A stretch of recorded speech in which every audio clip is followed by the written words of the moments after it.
Time to do some mapping.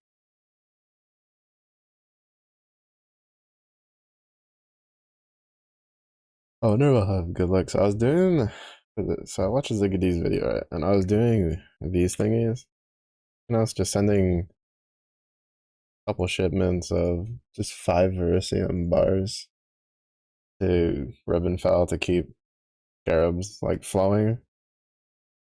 One of those shipments over the weekend brought me a power rune, and I was like, what the hell? Oh, wait, I forgot to August word. Also, in case like you're curious how much I farmed, like how much I played this game over the weekend.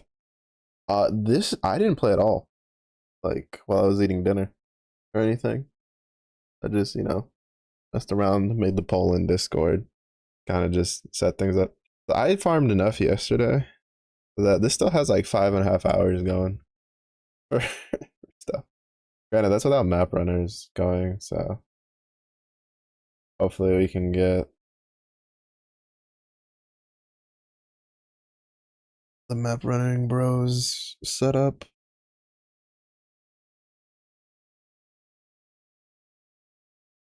so they can do another. Hoping maybe in like 2 hours I can set them up so they'll run. Or at least, no, maybe like an hour. I'll make another bunch of gold so I can get the map runners going so they can bring me back loot. They do a pretty decent job of bringing loot back. The currency. Oh, I also got a power rune from the Black Knight. Which I have 3 power,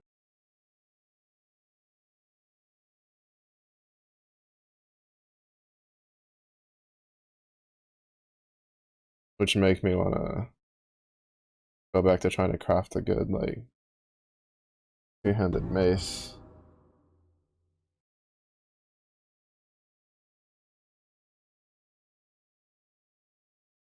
for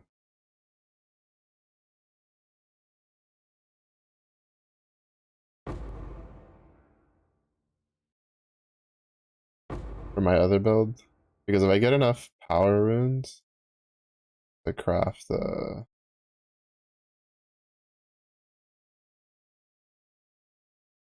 feels weird. If I get enough power runes, I can craft the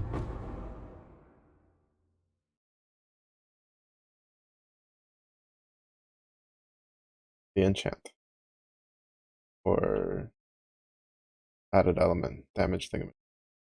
Get a bunch of damage. Lunar Moon, hello, welcome in. How was your weekend?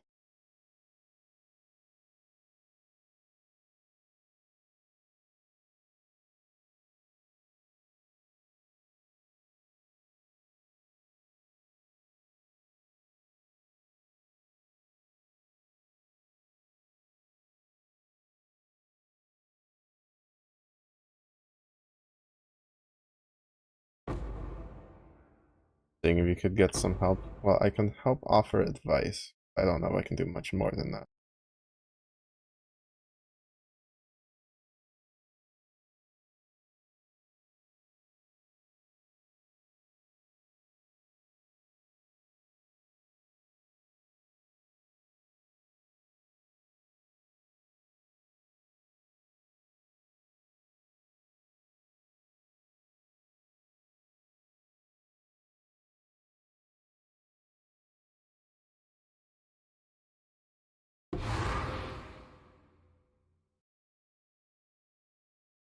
And what is on best?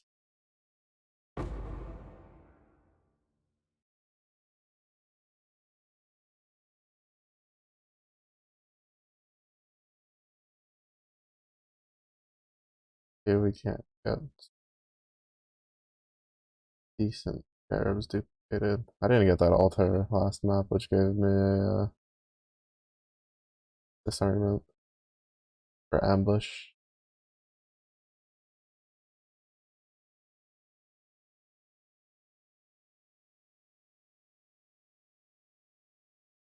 So with my luck, it wouldn't have doubled anyway.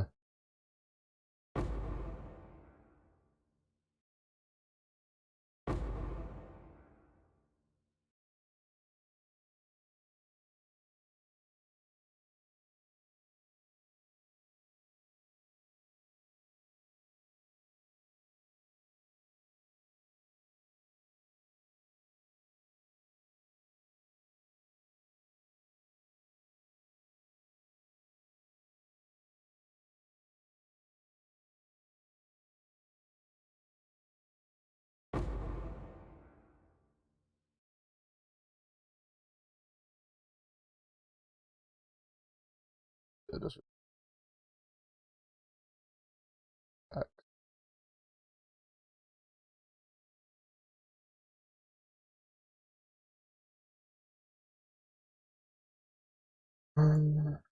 another incubator. I've been loosely trying to keep an eye out for. Really? Why is forbidden tomes? I'm gonna limit assume that that didn't come from my incubator. Incubator was currency.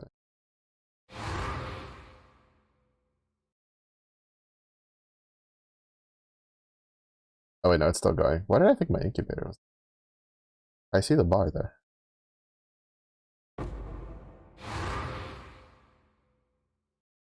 Yeah, I wish like, binding orbs feel like they just fall off so quickly. So I was really hoping. I really kind of wish they would. I don't know, make a recipe for them or something. Some sort of conversion thing or just something to make them useful. Also, it'd be nice if we could sell forbidden tomes on the currency auction house. Then I'd have a reason to like pick them up.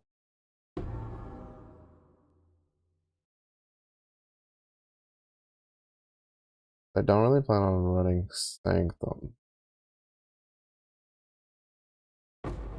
Like my Chieftain build is probably decent enough to run Sanctum, but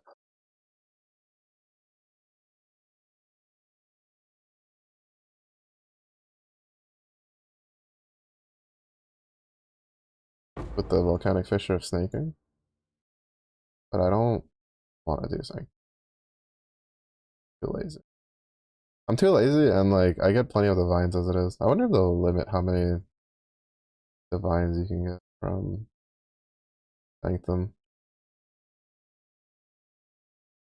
I personally don't really have much opinion on the matter since I don't trade in items. I just do whatever I can trade on the player auction house. I don't really have much opinion on whether they don't. Apparently, there's a lot of people that don't like it.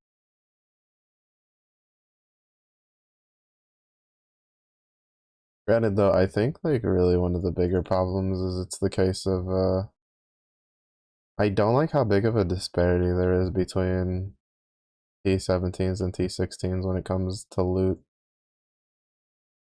Because I was watching some strats where people were talking about farming for like 8 mod maps.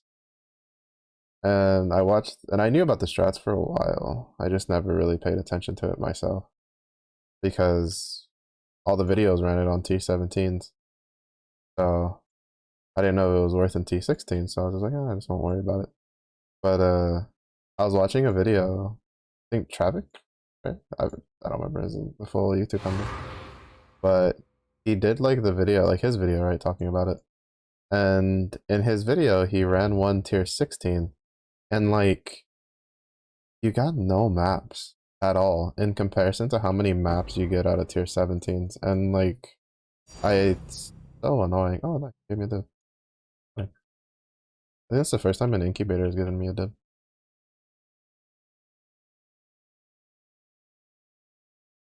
But I don't like it. Like I think there should be strats that are good in tier 17s, even though they kind of have their own uh way to make currency because it's the only way to get like fragments, right? Like Uber fragments.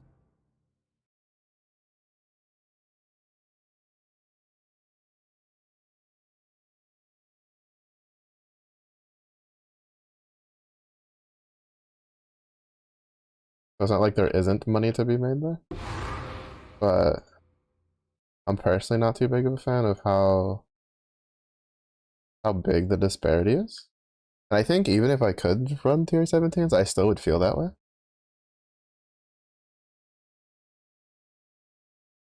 But this is kind of just coming from someone who doesn't do trade stuff, right? So I'm not like buying tier 17s and stuff like that. To be honest, I'd be selling mine if I did. That's a good way to make a decent little way to make currency.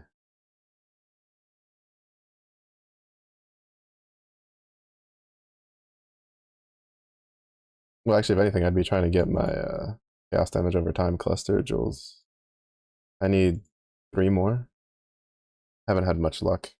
I've been running. I have not been running too much delirium, but mostly because I've been trying to run residence just to get nameless here, so I can scry the cards over to beach, which to be honest, I should have done a long time ago.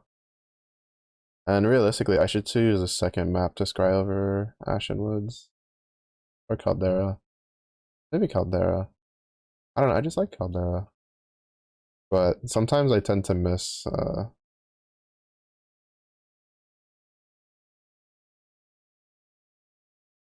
mobs in Caldera.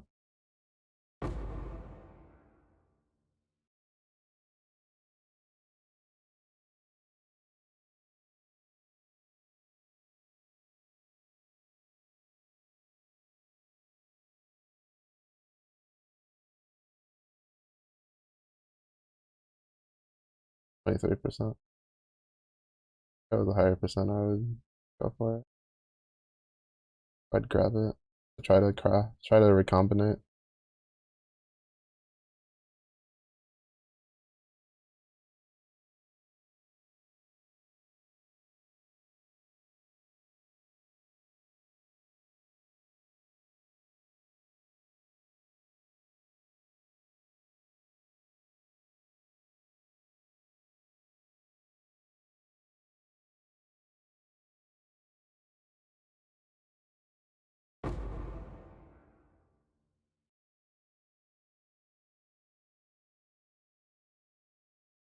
I haven't had another nameless ritual.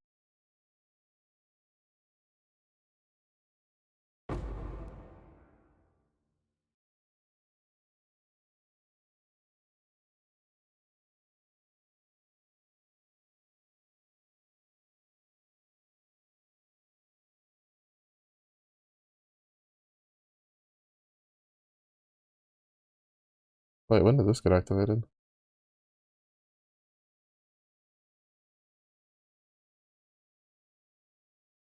Oh, did they change how Petrified Amber works?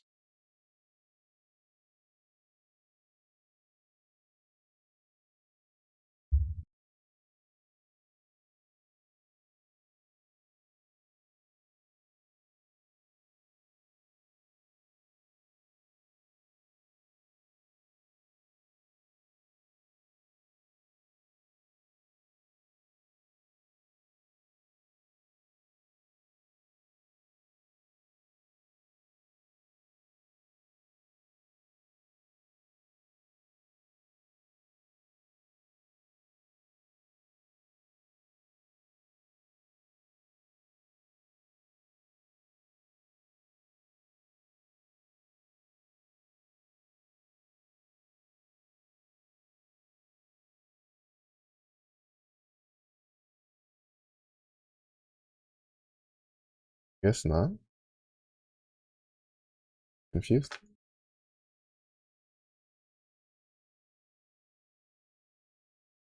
Hmm. They got some amber apparently. That or I activated it when I was running through on accident. I think I can really think of.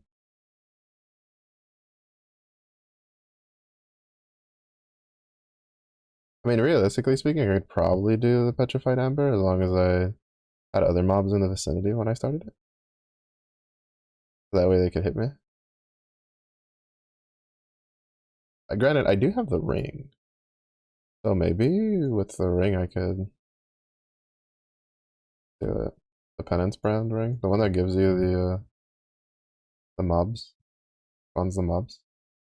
That's more for like bossing, and it would kind of ruin my resistances because I kind of don't have resistance on certain pieces of gear, which I didn't realize when I was rolling them for stats.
This one has had a pretty decent rate of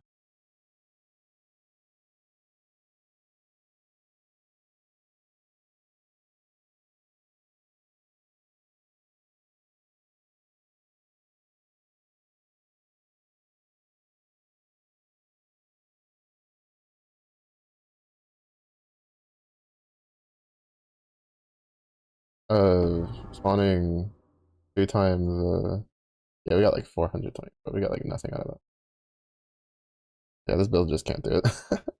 But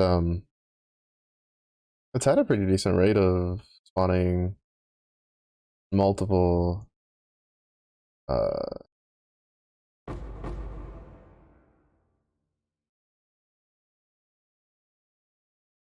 multiple words escaping me right now.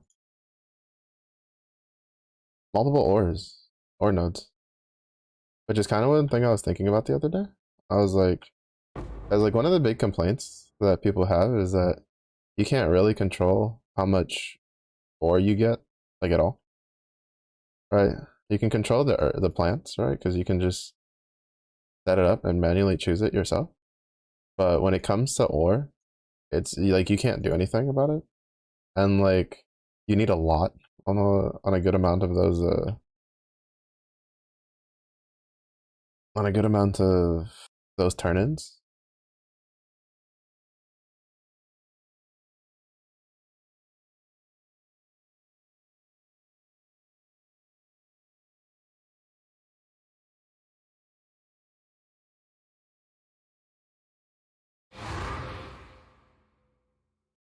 And my thought was that they should just make it where if you're running tier 16s, you're guaranteed to get two plots per run. Because that way you can just use the you know, the whole quantity over quality. Like if you're not gonna let us choose, like preferably I'd rather there be a way to earn like trade to get an NPC, right? Certain bars into another type. But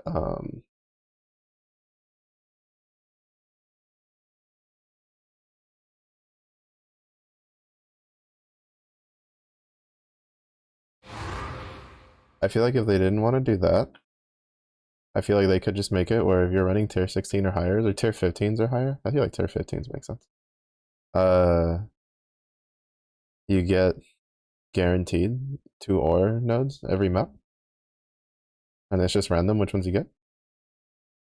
But at least that way, it'll kind of give you twice the chance of getting ore that you need. Granted, it would probably also like play a part into increasing the likelihood of getting the Black Knight, but in my opinion, like the I think the Admiral works fine. I think like one of the hot fixes might have like messed with that. because there was definitely a hotfix like that the entire time I just wasn't getting any admirals for like 3 days of constantly running shipments every 30 minutes. And then there was like a hotfix, and after that, I magically started getting a bunch of them. Like I've over the weekend, I've basically had an admiral fight every day while playing all day, and I didn't have shipments running the whole time because sometimes I'd forget, and so then it'd be a couple hours, and then I'd be like, "Oh snap, I need to go get the shipments going."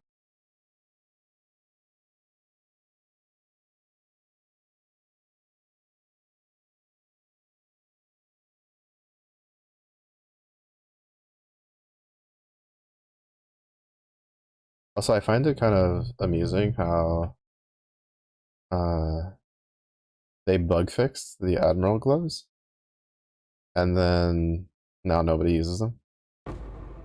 Well, there's still a couple builds that use them, but not as prevalent as it was before. Which kind of begs the question of maybe they should have like left it as is,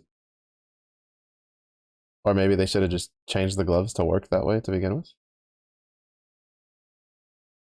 Because before, what was happening is like the glove is supposed to, if I remember correctly, the patch notes like it was a bug the way it was interacting. Uh, if I remember correctly, the way the gloves are supposed to work is if you can generate rage, then you have a percentage chance to generate your maximum rage in one go. So, for stuff like Berserk and stuff like that, it's really good. Because if you get a pretty good roll on it and it, procs a lot, then you can maintain Berserk uptime very well. And Berserk's a pretty good buff. And it was like, and it allowed for like a couple of interactions. Like if you get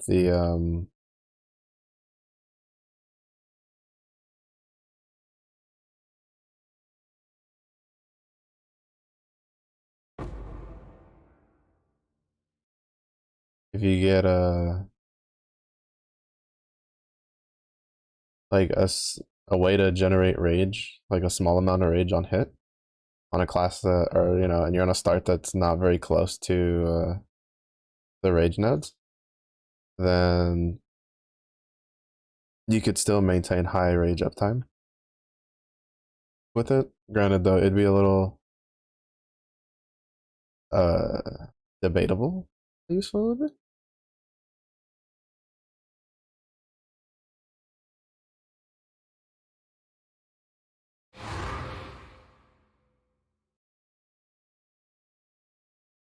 If you're that far from rage nodes, because I mean the 30% is good. The default amount, like it's better than nothing. But a lot of times for builds that are that far away, it's like it's kind of debatable if those gloves are good versus just running a very well rolled pair of rare gloves, or maybe a different unique glove in general. I know early on there was a lot of Warden builds that I saw that were using them. I don't know if that's still the case after the change.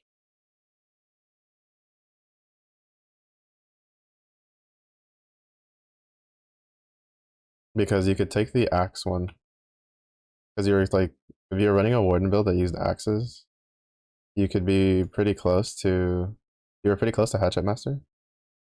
And you could just, you know, waddle on over there real quick, grab a couple decent nodes along the way, and then grab Hatchet Master, and then grab the Axe Master that gives you one rage per hit. And then you just pair that with the gloves, and it gave you really high rage uptime. But I think most people now have just fully committed to playing Warden with, well, due to varying shenanigans, but most of the cases just, it's just mostly, what should we call it?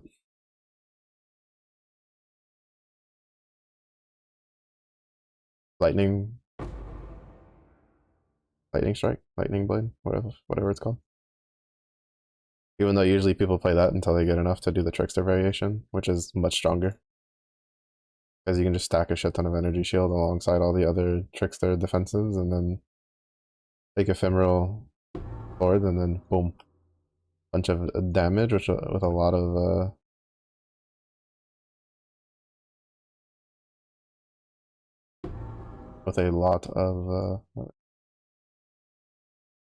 defenses on top.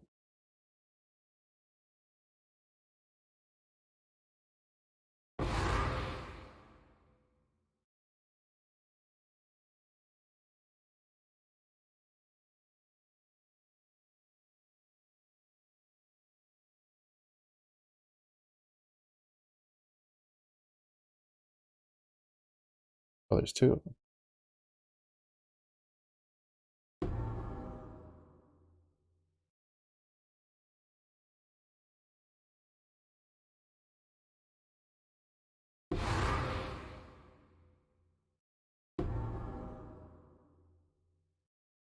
More than 50 monsters. What did I miss? Did I miss a pack in that corner? Looks like there's an Eldritch pack just hiding in this corner.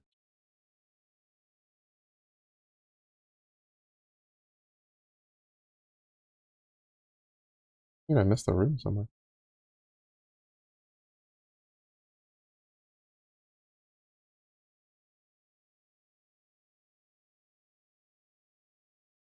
Hmm.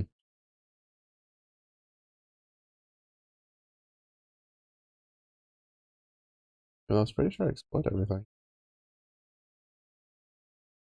I don't know how many calling. Lich, Circulate, and Phantom Mitts.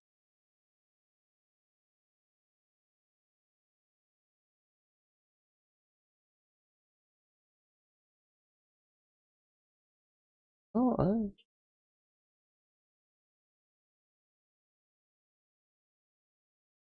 Oh well. Too lazy to run all the way through. There's probably like a Eldritch pack somewhere that I didn't trigger. That's the only thing I don't like about the Eater Exarch monsters, which honestly, I think they should just change that, personally. Kind of my opinion. I really dislike that you don't know where they are until you get close enough to them that they jump out. Because their radius is kind of small from what I've had from experience. Because there's been a lot of times I've ran around in circles in an area and then I go, whatever, and I like dash a certain way. Wait, do I have that? Oh no, close though. And then I dash a certain way, and when I dash, it'll activate the pack, and I'm just like, bro, what? Like I've literally been running in circles, and just because I needed to run across this specific coordinate is how you activate it. Like I feel like they should just make the packs just be there, or they should just uh greatly increase the size for activation because it's mildly annoying. Also, this lamp post here, the fact that you can't reach that stash, like I can be here, right, and I'll click. Well, now I went all the way, but and then you can click there, like, but you can't like reach the stash from that. That's so troll. So troll. Oh, down. Up the.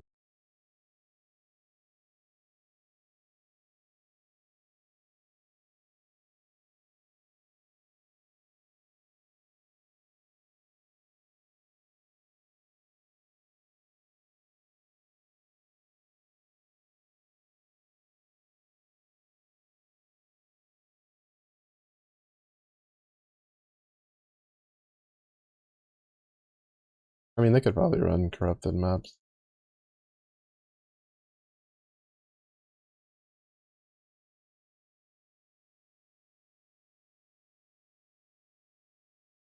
I think that team has like 2 or 3 tier 10s. No, I think it's like three. There's like 3 tier 10s runners in there.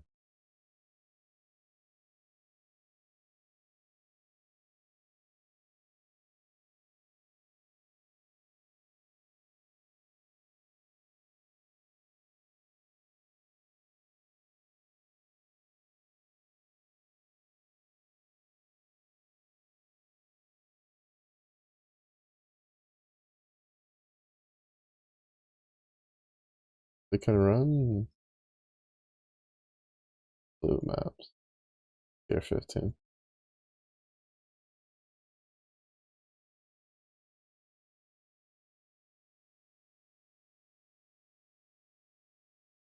And map runners are kind of expensive, so I kind of try to be a little bit more frugal with what I sent them on. Even though these guys like to put even on 1% maps. So, fun times.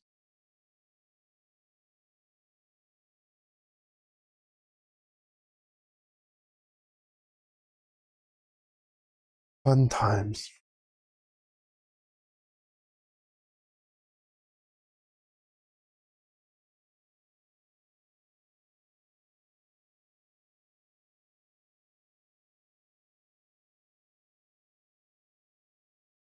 Oh, that would have been nice if they arrived like a minute earlier, but better now than.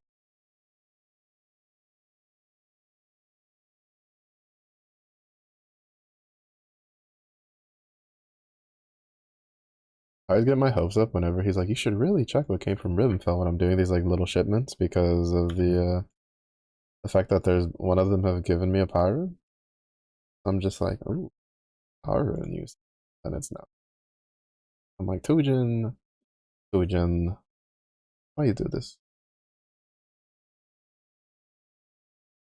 Why you do this?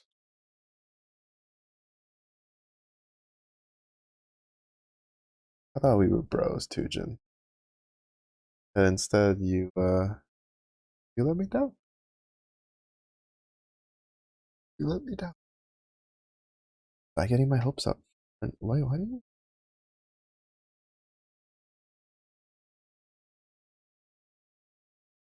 Oh, I was like, why do you have the thing? There's no safe house. I forgot to look at the top one.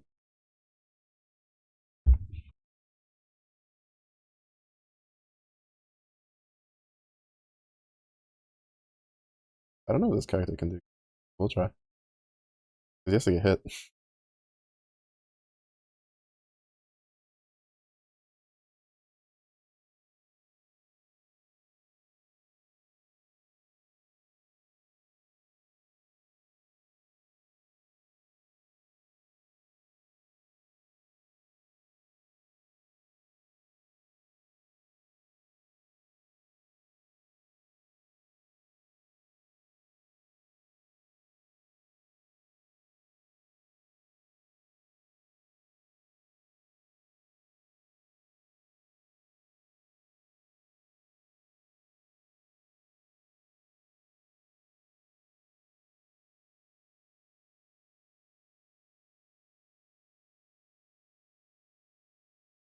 Also, ritual really does add a lot of mobs.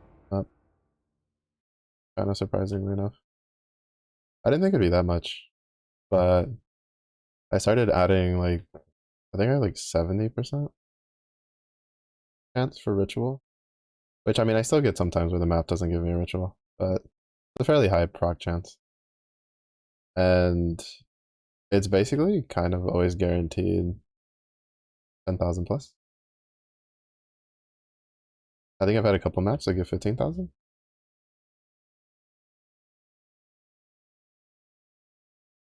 whenever I get a solid spawn of rares. Or not rares, of magic monsters. Well, rares too. Rares give a decent amount.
I got hit by the totem.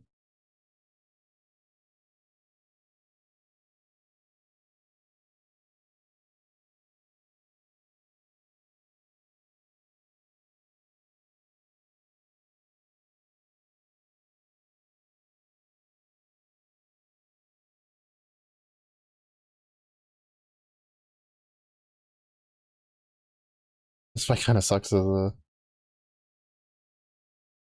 It's kind of, this fight's kind of bad for this build.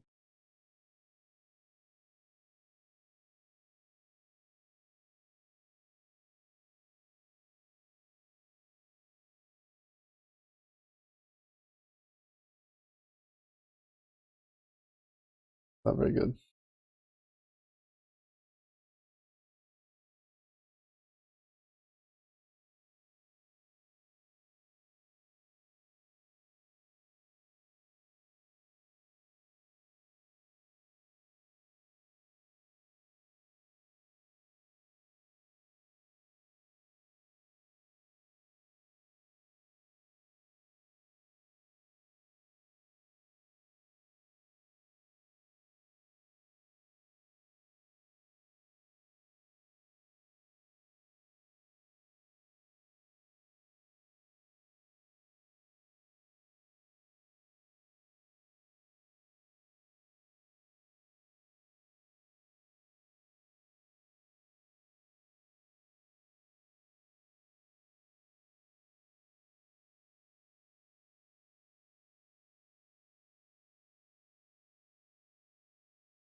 Alright, maybe it's not the build, it's bad. I'm just bad.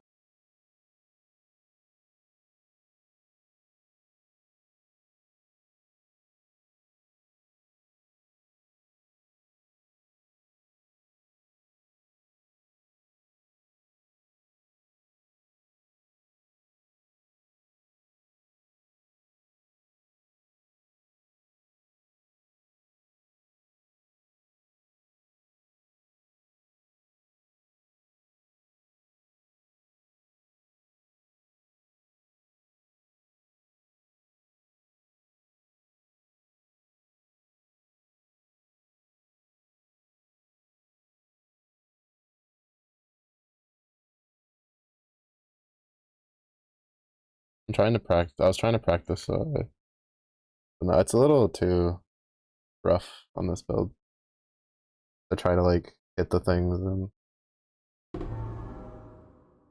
Oh, hey, we got the thing. We got the. Well, we didn't get the veil, which would have been nice. But we got the flask, the unique flask.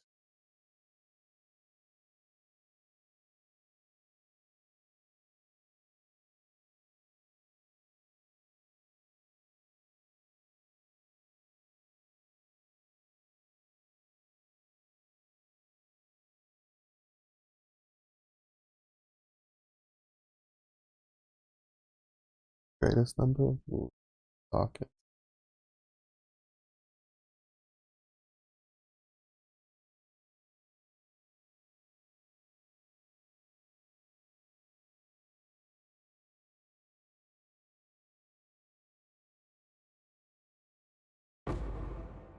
Oh, nice.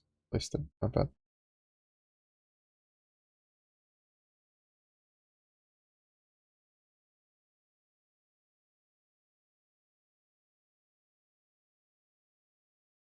Oh, not just on it.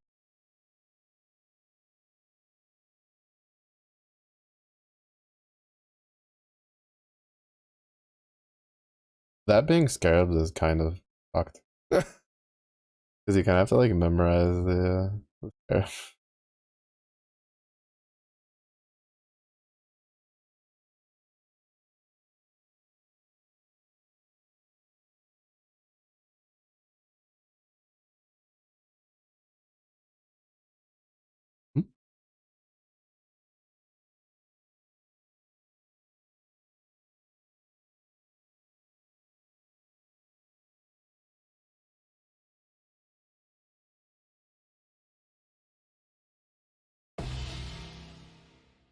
Is this what I think it is? Yeah, coward's trial. Let's go. I think all I'm missing is yeah. If we can get a oh, now I have to farm for the Dorianis. I need to do the I need to rewatch the video for Loki did a video and she talked about how to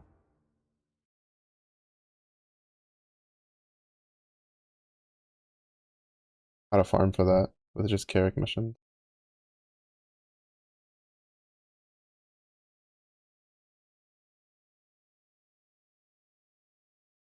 Like there is a setup you can do for it.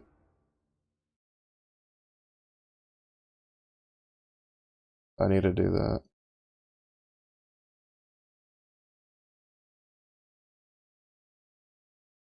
Evolved.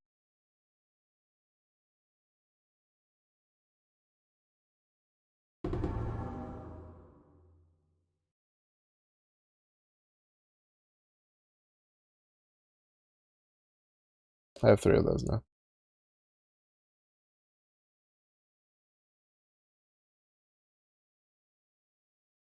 I guess we can run the coward's trial after. Done doing everything. Um,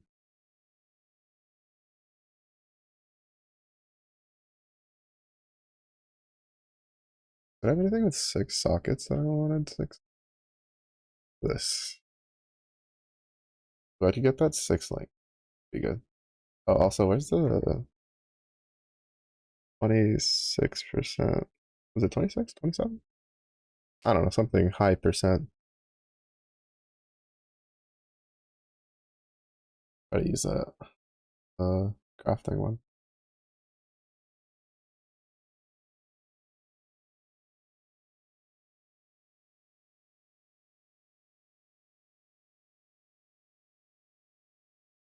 Oh, right, it has to be a normal item. Well, let me reforge this.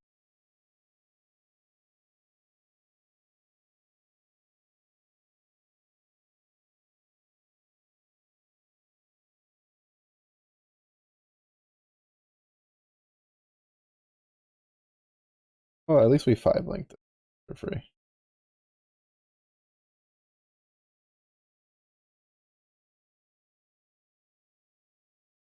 Never know.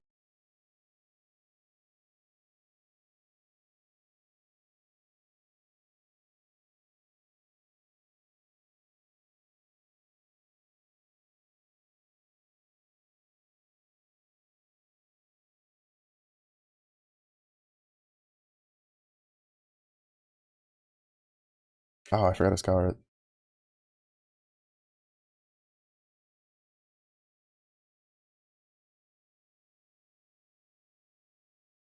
I think there's 2, so I have like 2 decent attempts at it.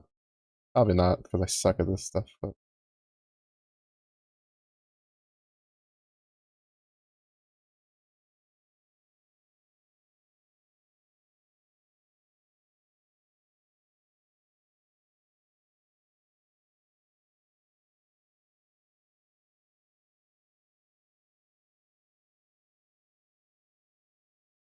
why did I corrupt that?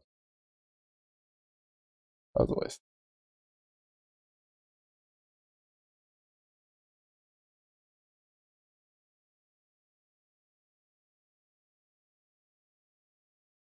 That was honestly a waste.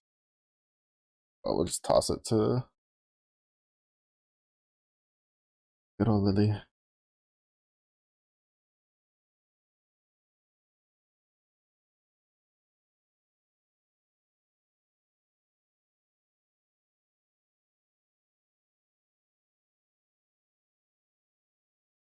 Livingstone redone. Ah, hmm.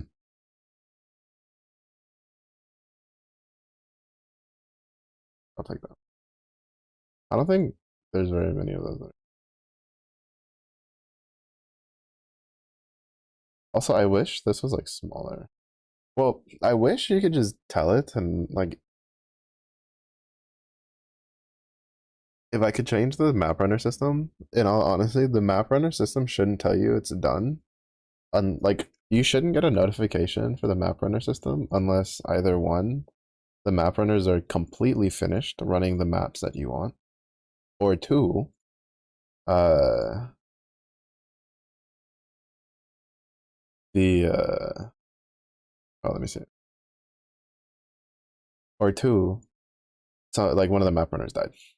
Like I feel like that's the only circumstances where it should have some sort of pop up to tell me, oh hey, by the way, these are done. Because it's mildly annoying to just constantly have those pop ups.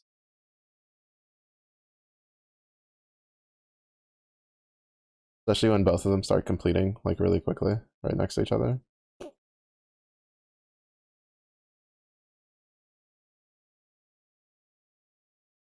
Okay, I go do Coward's Trial.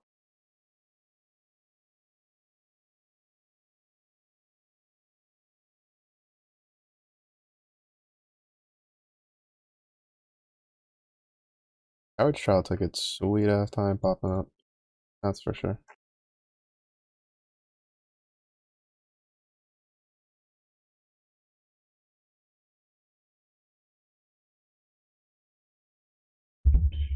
But at least we got it.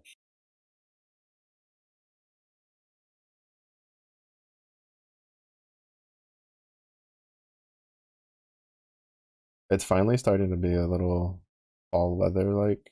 I don't know how long it'll stay.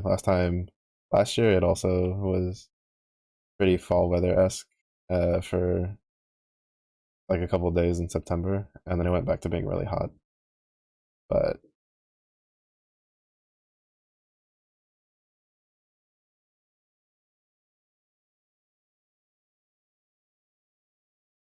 hopefully cooler days.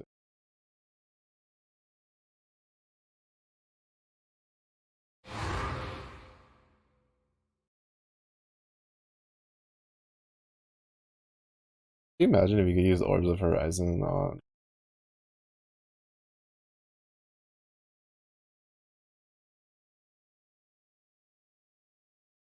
unique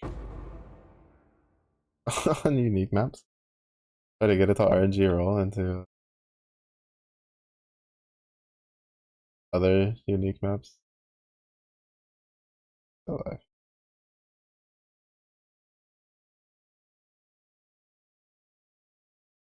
could be funny.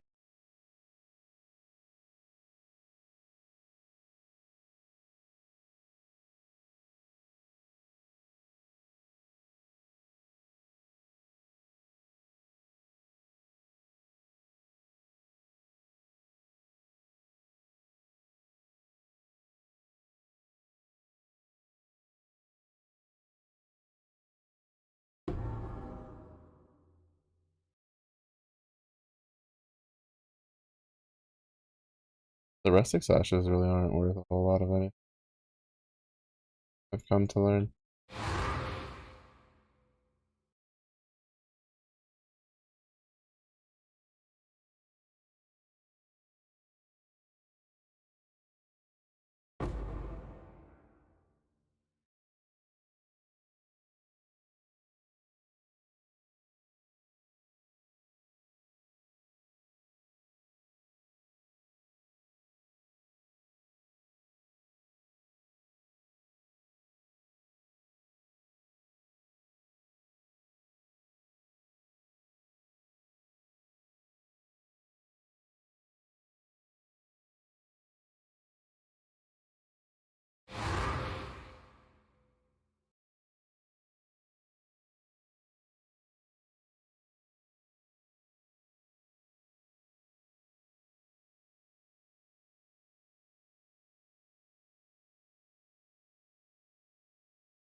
Doesn't generate a whole lot of gold though.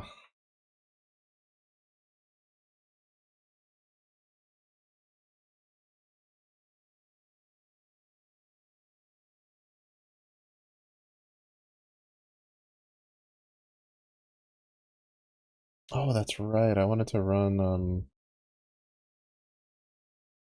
my simulacrums. I haven't tried them on this build yet. I want to see if I can do 10 waves.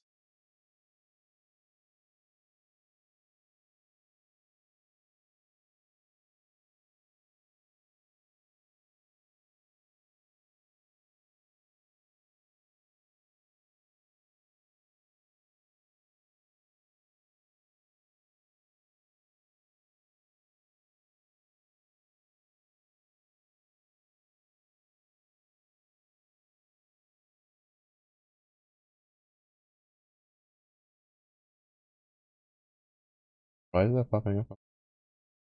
Oh, because it's item level 86. Probably because it's item level 86.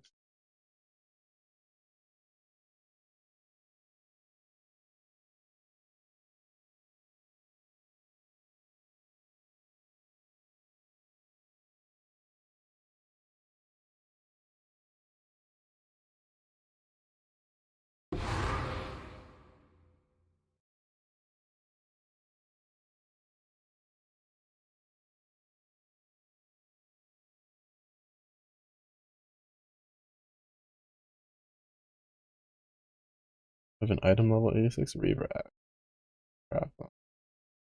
Gold. Give like shit for gold though. We walked in here with the gold from doing the safe house, which was like nothing. I think it was like 1,000 gold. And then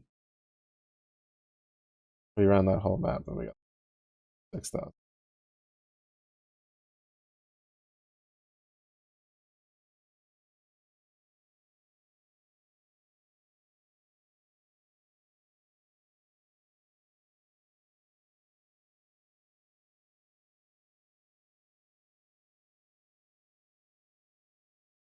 I mean, it's 100 something.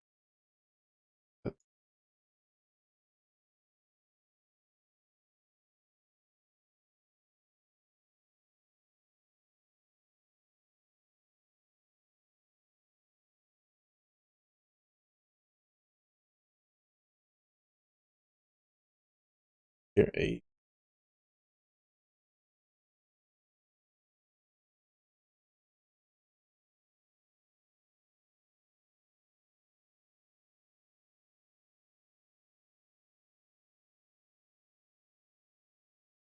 Each, what is it, tier 4?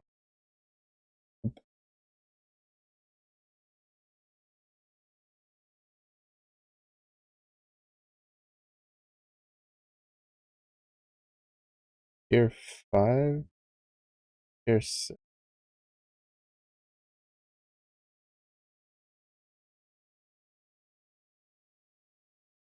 Tier 4? Tier 5? 306? So there's no way that could be higher than mine, right? Because I have like tier 1, tier 4. Oh, it'll be like similar. No, it'll be like a little bit worse than mine. I have to craft. Oh no, because it doesn't have the multi-mod.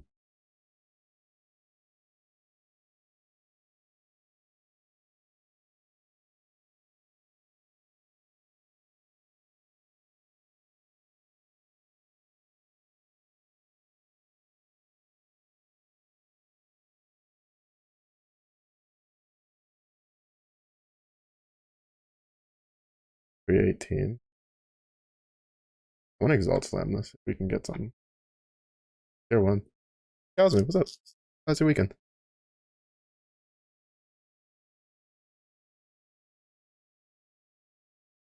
We craft on that. I guess we'll do the added fizz. And then see if it'll somehow luckily hit the other one.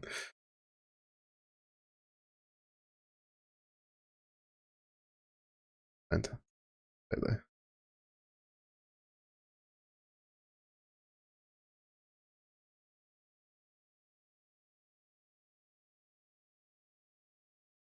save it.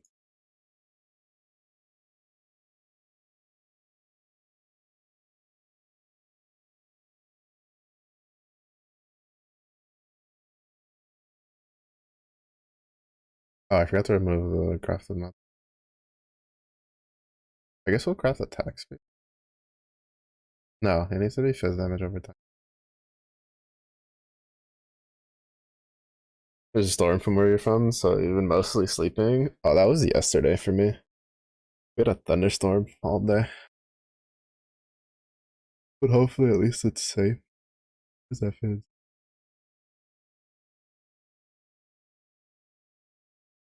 Alright, come on, Exalt.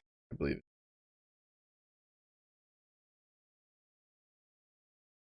Wait. No, we lost the mother. Keep rolling.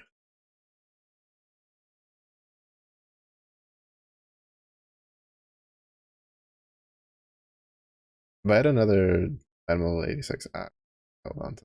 I mean, I could probably just fish for it through my shipments. Try to get a bunch of item level 86 Reaver axes. I should do that. I might do that. Super lazy when it's cold and raining. Honestly, can't even blame you. Can't even blame you.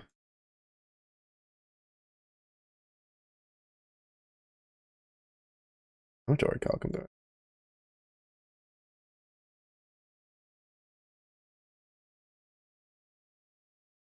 I usually get like that too until at least I put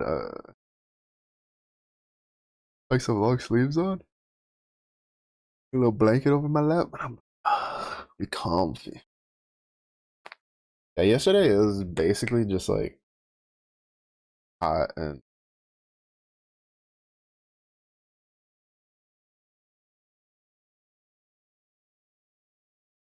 I don't know work better. But like today it's like kind of cool. So if like today had been storming, I probably would have been like, yeah, but yeah.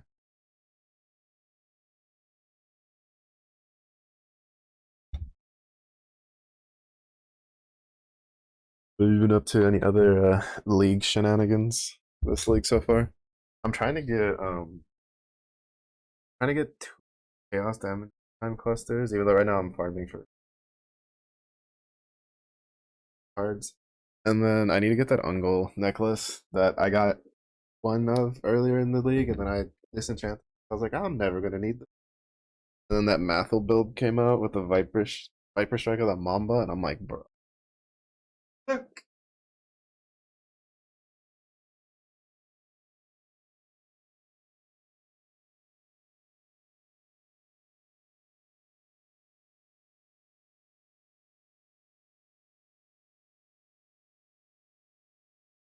Even tried what is it?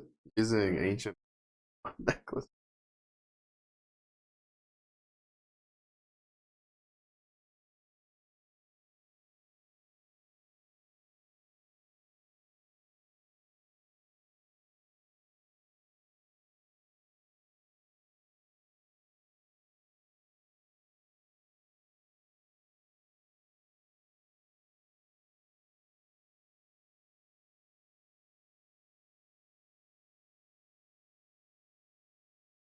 But no dice so far.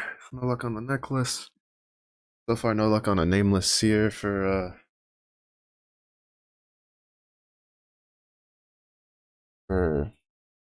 scrying purposes.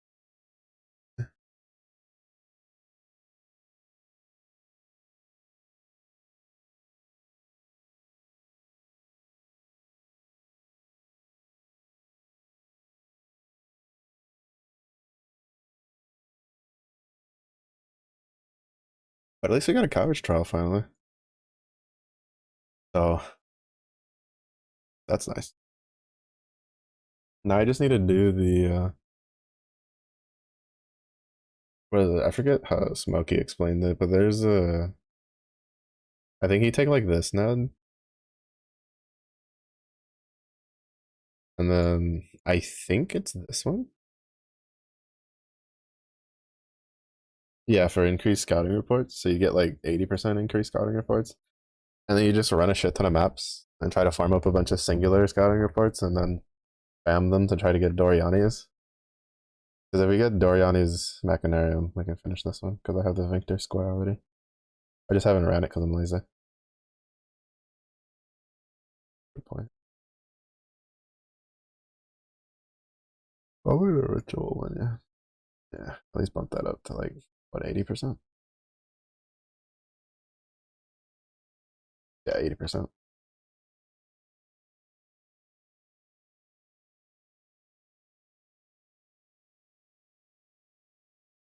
But oh, that was actually worth a decent amount. I need to remember that down the line.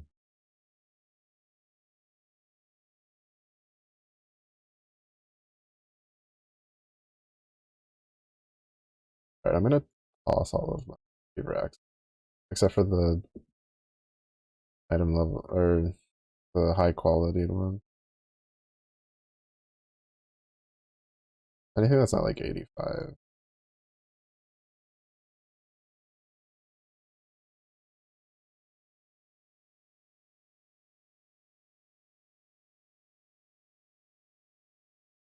One, because I need to make space. Sorry. Mm-hmm. This axe I swear is cursed though. It has 26% quality, but like every time I've rolled it, it's never rolled anything usable. I think the highest I've seen it roll something is like tier 4.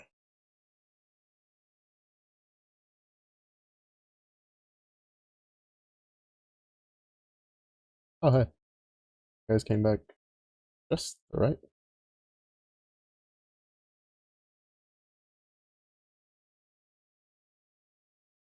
I still can't believe sending just like 5 Verisium bars netted me a power rune.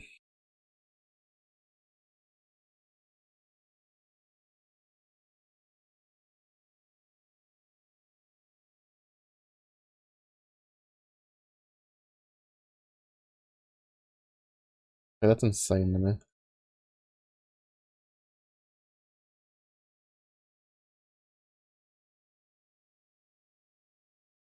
Let's see what that brings me. Nothing because not enough.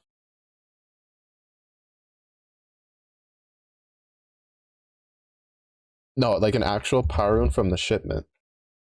Out of like the 2 runes it brought, it gave me a power rune. Like it's ridiculous. Because I now have 3 because I got one from, well, 2 of them from the Black Knight because I had a Black Knight yesterday, and then yeah, one of them was from shipment. Like I wish I was streaming when I got it because it was ridiculous. But yeah, because there's a low chance to get one to get the power rune. It's just ridiculously low, and with a really low shipment. And apparently it's just like I was like, here you go. And so now I have 3 of them. I think I need 4 for what I want to make though, so still waiting.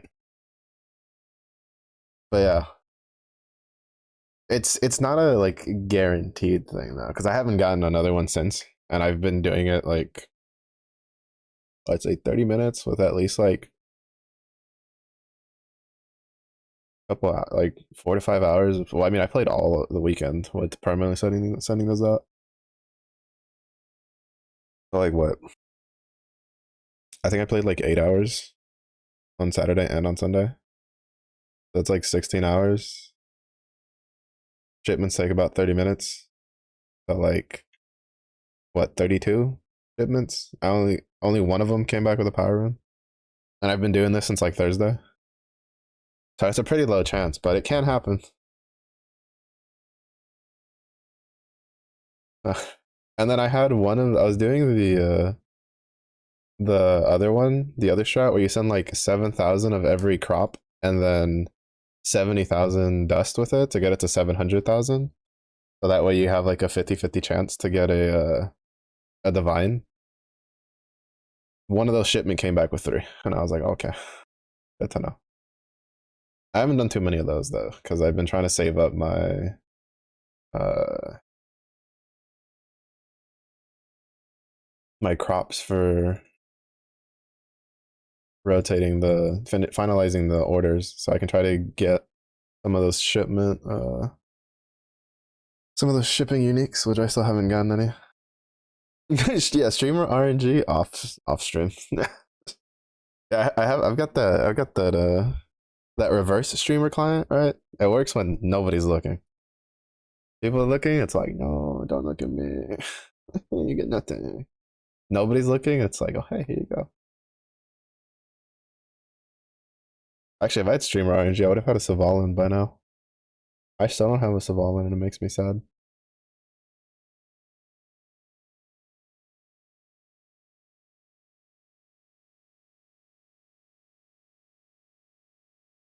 Only the last two. Not bad.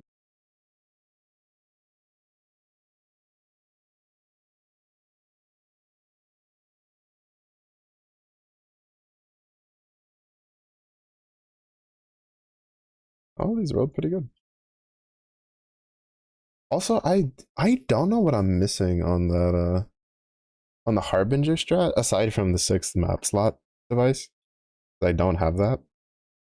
But like I ran the Harbinger strat like over the weekend, right? Because I bought the scarabs to do 24 runs. And then because on average, like what people were saying was that at least in like 20 runs or so, they were getting a couple fracturing shards. And one of the videos I saw was running it on tier 16s, but another video I saw was running it on like tier 6s. And like, so I was running it on tier 16s, but with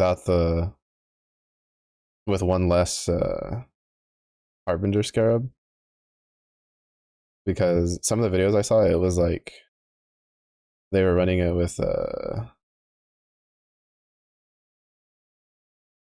whatchamacallit.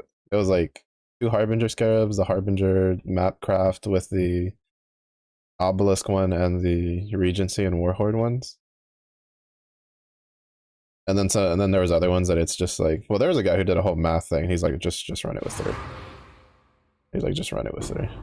Oh shit. Actually, I think I might have been in there. I forget how tanky this character is with his block.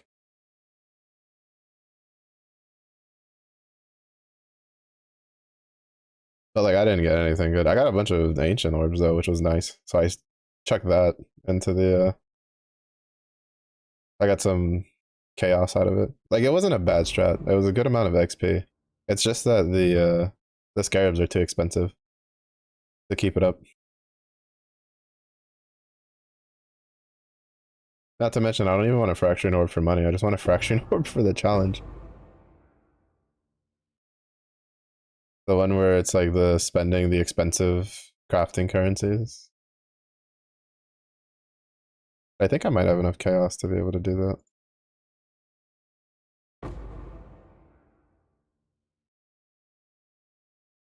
Surely get a mage butt? Yeah, no, I sold mine.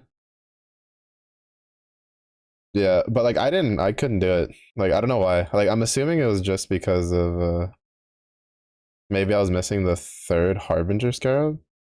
Because I was doing it on the 5 map slot device. And I didn't see a fracturing chart at all. And I definitely did more than 20 runs because I did like 10, 15 runs on stream. Like on Friday.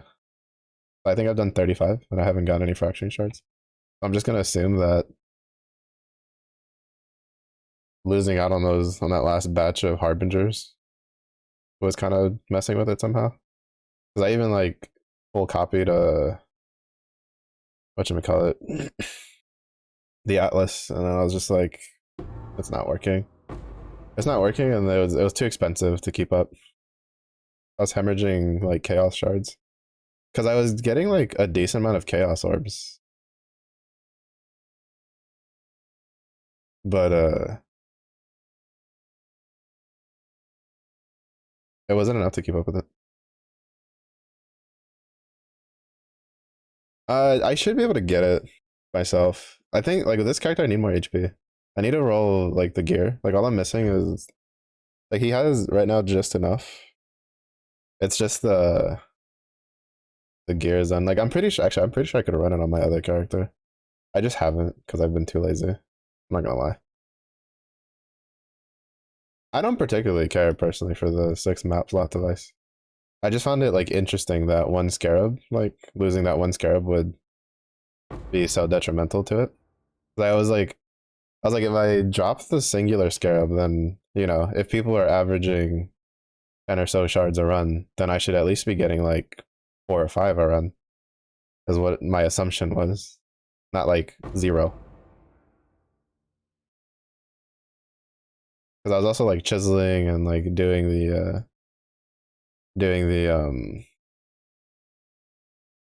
rolling for pack size to try to get a higher pack size. I did both. I used the obelisk one early, but I think the obelisk one just really isn't worth it compared to just running double harbinger scarabs. And then I ran double harbinger scarabs for like 15 of the runs. Because I did like about half and half. I'd say I did probably like about 30 to 35 runs total. And half of the first half was definitely with like it was Regency, Warhorde, Harab, or yeah, Harab, Harbinger Scarab, and Obelisk plus map. And that didn't really give me anything. So then I went Harbinger, Regency, Warhorde. And that one gave me a lot of like stuff for ancient shards and stuff like that. And I got a good amount of exalted shards too. But still no fracture. And I think it might just be the case of having that extra batch of harbingers to give you the extra chance for harbinger bosses on the same map might have been what was causing. Because there was a lot of times I was getting like 2 harbinger bosses sometimes. Like I was getting pretty bad RNG luck on the harbinger boss spawns, even with having the Atlas and the Regency scarab rolling.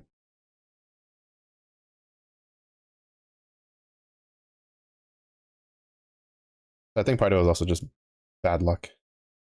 I like the strat though. The strat was fun because it plays to the strength of this build, which is blocking a bunch of small hits.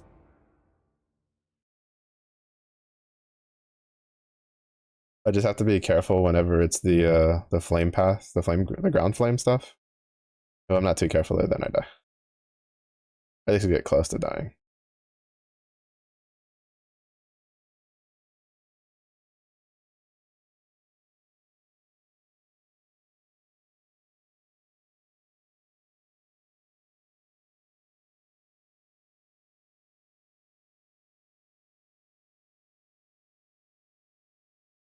But I don't know. I think I might revisit it again. Though I might just wait until I get the 6, because I'm pretty sure, like I have a feeling this build could do it. It's just the other problem is the only tier 17s I have at the moment are, I'm pretty sure is like Ziggurat and Abomination. Actually, I think I have one Sanctuary.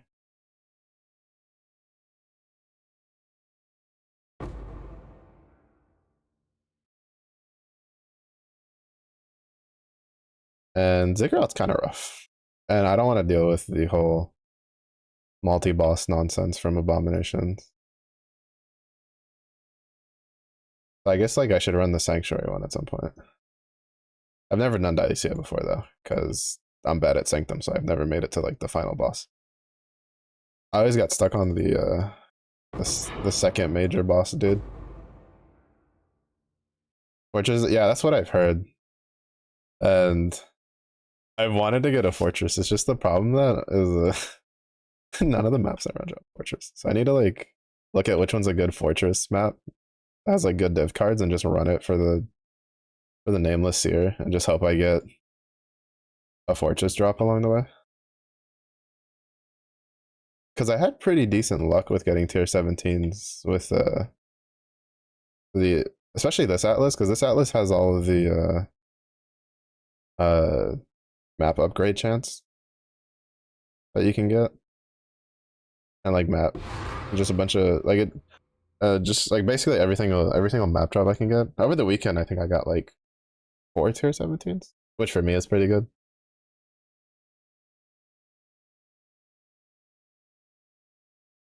I could probably run cartography scarab. But I wanted to try to get more.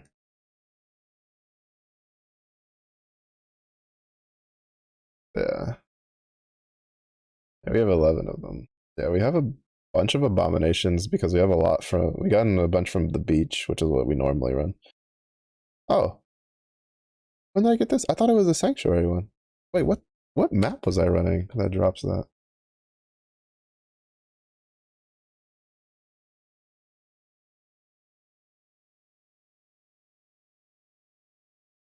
I guess we have a fortress. We can do that at some point. Yeah, I think it was when I ran this because I think I was running this to try to get residents because I didn't realize Caldera was connected. But I want to get this so I can scry this over beach. So that way I can YOLO Prage for uh Animus. I don't think my dunes is high enough. I don't remember what. Oh, it is. Wait, no, that's Dig. Yeah, no. I only have 2 void stones because I've been too lazy to do the other stuff. That was kind of like the other plan. Well, I don't know about maybe Maven. I hate Maven memory game. I don't want to do Maven memory game makes me sad because I have bad memory.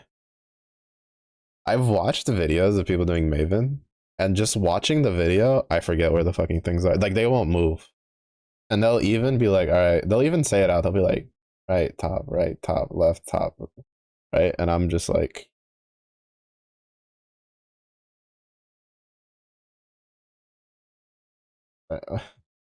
brain melting.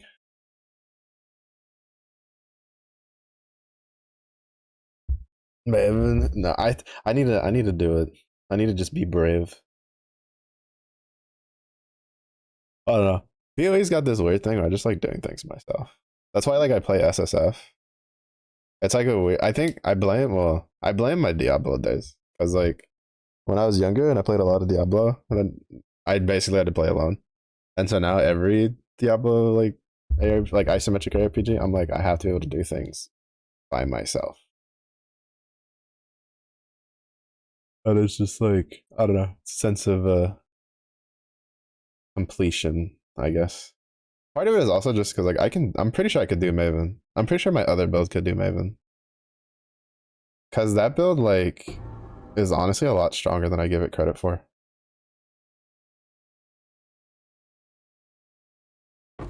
It's nothing like super gross, but I'm pretty sure I could do pretty much most things. At least offensively. Oh, yeah, another Jack the Axe. I hate the fact that this specific character, has gotten 2 Jacks the Axes, which is originally what I wanted to get for this character before I like YOLO crafted the axe that he's using.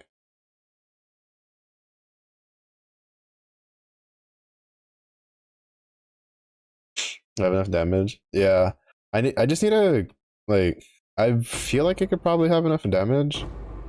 Uh, but I think I'm gonna see if I can get the last power rune because I think I need 4. Because if I can get the ambush scarab, you say.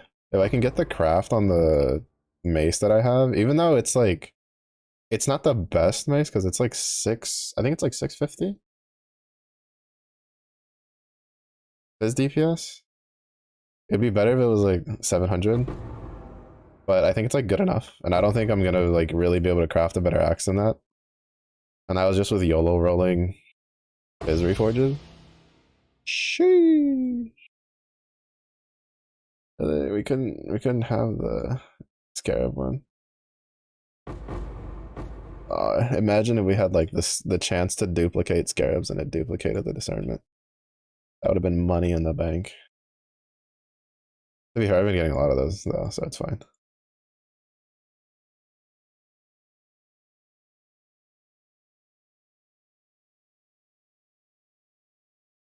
Well, quote unquote a lot. I think I have like 4, 5 of these now. I need to sell my scarabs at some point. I haven't been selling them because it's just like I haven't had a need for chaos. Because I haven't, done tier 17, so I'm not rolling a bunch of them. and usually the alters do a pretty good job of paying for my current strat. So I've been I think like my biggest amount of scarab spent was getting the Binos divination cards. Oh no, I spent quite a bit trying to get the rest of the Harbinger scarabs. I definitely spent a pretty little amount. Not too much. I only bought like 20, but still took a little bit out of the bank.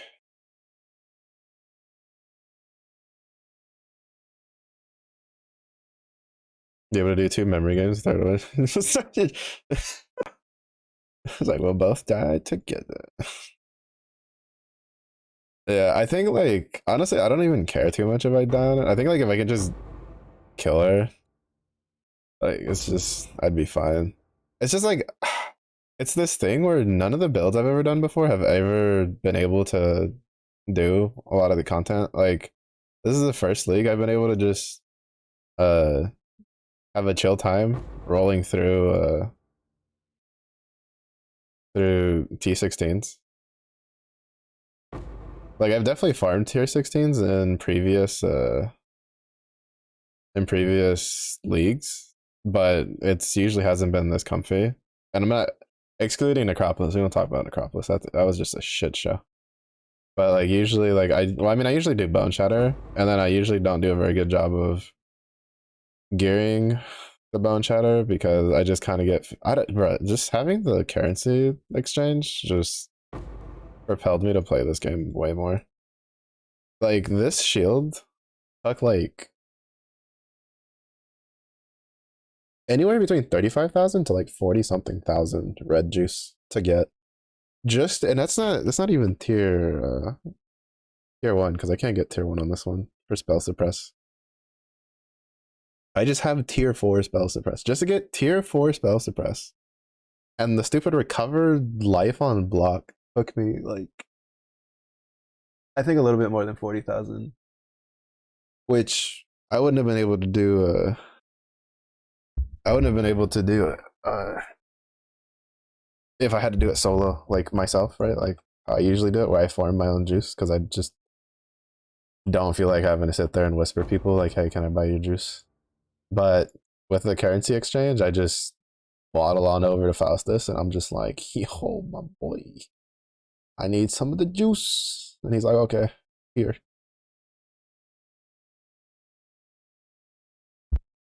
So I've been able to roll a lot of my gear a lot better. That and then the quality change was really helpful for damage, and the melee change in general. That's the other problem is I usually played melee. Actually, no, I take it back. I did have an easy time doing tier 16s when I didn't play fucking melee. I forgot that my Bama just I could fall asleep and just click my buttons and it would give me it would clear tier 17 or tier 16s. I didn't get into tier 17s with that one because I was missing the Jinx Juju, which I still haven't gotten. Like I haven't even gotten one this league. And usually I get a couple of those per league. I've been on the lookout for one in case I feel like revisiting Bama.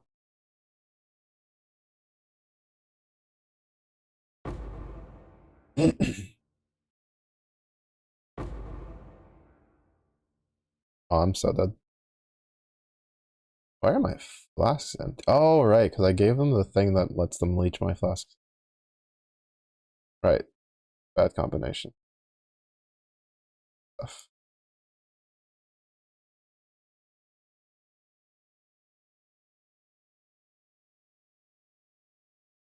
I'm like, why is my life flask empty at all times?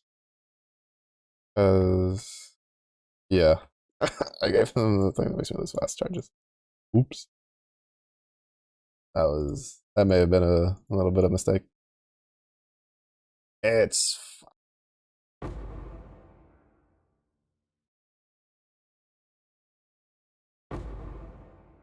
it's fine. Nothing to worry about. Wait, do we have double the chaos orb now? We do. Oh, but I don't know how much more Eldritch packs we have.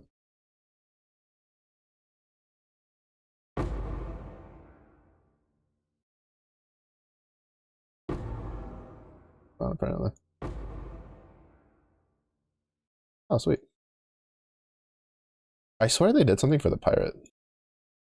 He's been spawning a lot more, like in the last like week or so. Like after one of the last hot fixes, like he just spawns a lot more often. Dragon Affliction, Chiefs in all league. I died 12 times. Sheesh. Oh, bro. Took my eyes off for 2 seconds, almost died. I gave them I gave them consecrated ground, burning ground on death, and they take my charges. So I keep almost dying on the burning ground because I don't have like flash charges. And it like reduces my regen. Well, what little regen I have. We have Orikaku winning. That's like a rough time a little bit. The irony of this build is if I'm not hitting something, if I'm not blocking something, I'm fucked. So the fact that I gave him so much after death effect and they take my flasks means I'm just kind of up shit creek when it comes to looting stuff off their corpses for a while.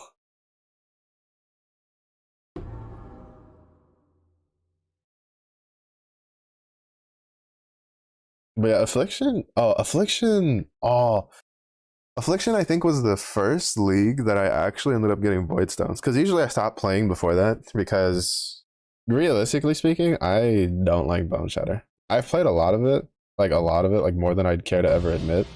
But I really don't like playing Bone Shatter, like in all honesty. I don't think it looks very cool to swing your stupid little hammer axe like that a couple times, and it's just like, but it was like the only at the for a long time it was kind of like the only decent melee skill that didn't make you completely hate yourself. So I just always played it because Juggernaut goes burr. But then with Affliction, where they did Lacerate of Butchering, I did Lacerate of Butchering Slayer. And oh my god, that like I still want to do a Lacerate of Butchering build this league. I have a 27% quality Sundering axe that I want to use it for.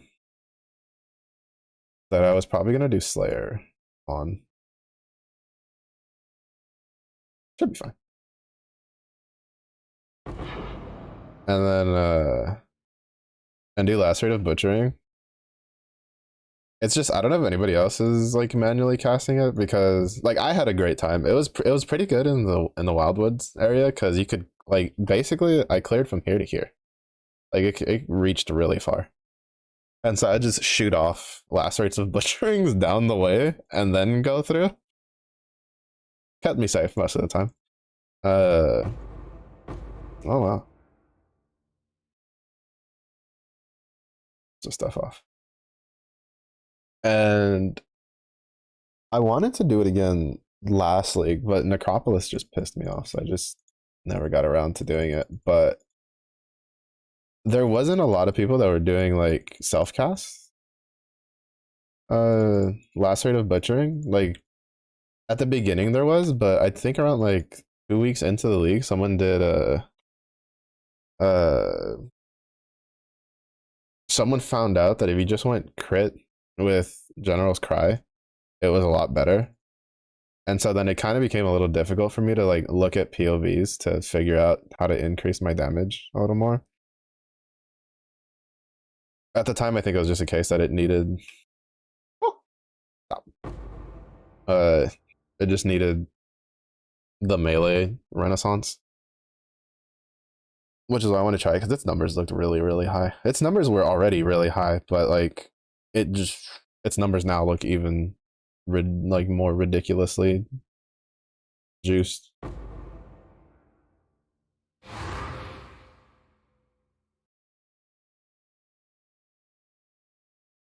High attack speed and tanking. I think the reason why I didn't like it was that well, one, I like playing slam builds more than anything else.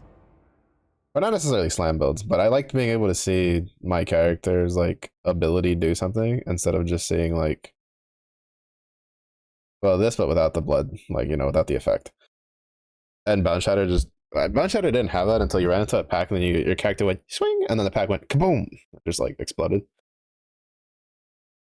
And so like it was fun, I think the first like 6 times I played it. After that I started being like, I just play something. I tried I was part of the group that got debated by Garatha's volcanic fisher build that came with Sanctum. I was like, oh, volcanic fisher seems great. It seems so cool. Oh, there's a build for it. Yeah, I'll league start that. Oh, that shit was funny.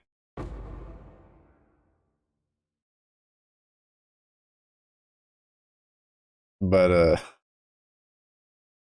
but that shit was hellacious on the fucking wrist, bro. No, no, no, no, no.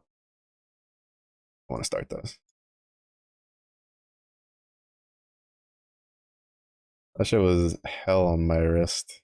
It was so hard to aim too. Honestly, volcanic fisher probably should have just worked like its Evolve version from the beginning.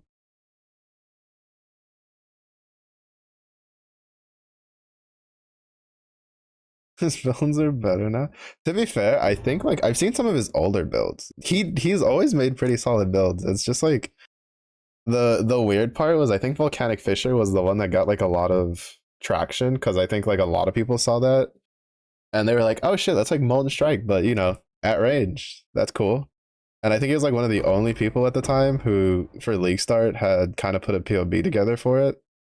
And so a lot of people just he got a lot of traction there. Cause I tried his champion lightning arrow build, that same league. That build was nasty. That build was nasty. That's the fastest I've like. I didn't even use leveling uniques, oh, except for the Jade amulet, the one for projectiles. Everything else is just whatever I found along the way. Oh, that was the only time I've ever done the campaign in 7 hours. It only took me like seven. Usually it takes me like 10 to 12, depending on. Well, my hours aren't always accurate because I get up and AFK a lot, especially if I'm not on stream. But that build was so gross. It's so gross that I kind of wish I just kept the P. Like I don't think he's updated it for the new POB, and I don't know if it would still work now with the champion changes. But like, it's a build I've always wanted to just keep in my back pocket because it was so comfy. That shit didn't die to anything at all whatsoever. But the problem was at the time, we didn't. What was it? We didn't have returning proj, and you needed a Nimbus. Actually, I don't even think we had Vengeance Cast. No, did we have Vengeance Cast? No, I think we had Vengeance Cascade at the time. But I didn't do a whole lot of Blight, so I didn't have a lot of oils to be able to anoint Vengeance Cascade. Meanwhile, like in this league, I have more Blight oils than I know what to do with. I should start upgrading and selling them, but I'm too lazy. But yeah, I feel like it was just bad luck that his that like that was like his one build that got him a lot of attention, and then it kind of ended up being a bait. And then I remember what was the follow up one that he did after? Oh, and Glacial. I think it was like the Glacial Hammer one, right? I think it was the one that he did the league after when they introduced the trauma support. And everybody was like, "Nah, it's just gonna be Volcanic Fisher again," and then that build just went ham.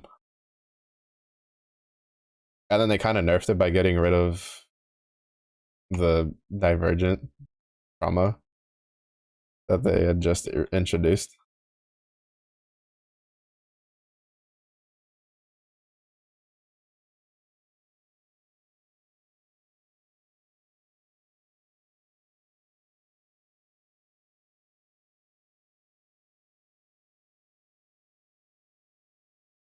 I would say it's not aggravating. I also learned that if you just stand up here, it like saves the waves for later, but you don't have to worry about them. But yeah, he's been pretty solid. Even though now he's doing like what was the title of the video? It was like 50 Shades of Eviscerate or whatever. He's done this Eviscerate. He did like a chieftain one that I guess wasn't very good.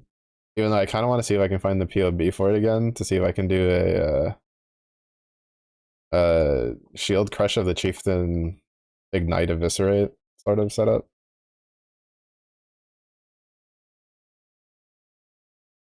Because I finally got I have the corrupted jewel for it.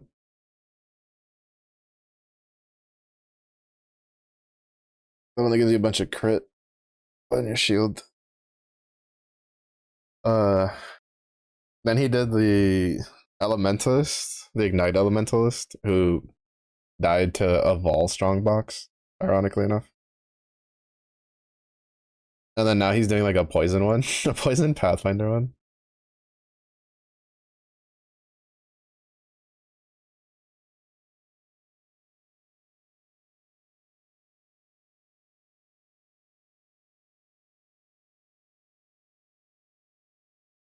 Yay, wee. This black taking it. Empire. Yeah, his is the only uh unique I've gotten. I've gotten 3 Admiral's Rage Gloves. I haven't gotten anything else. I haven't gotten any of the shipping uniques because I didn't do a lot of shipping early. So by the time I was like, oh snap, those only come from shipping, my stuff was high. Like way too high to like slam them out. Oh shit, I forgot to go talk to Ark. And then I think I've fought the Black Knight like 10, 15 times. Still no Savalin, unfortunately. To be honest, I don't even know what build I would do with Savalin.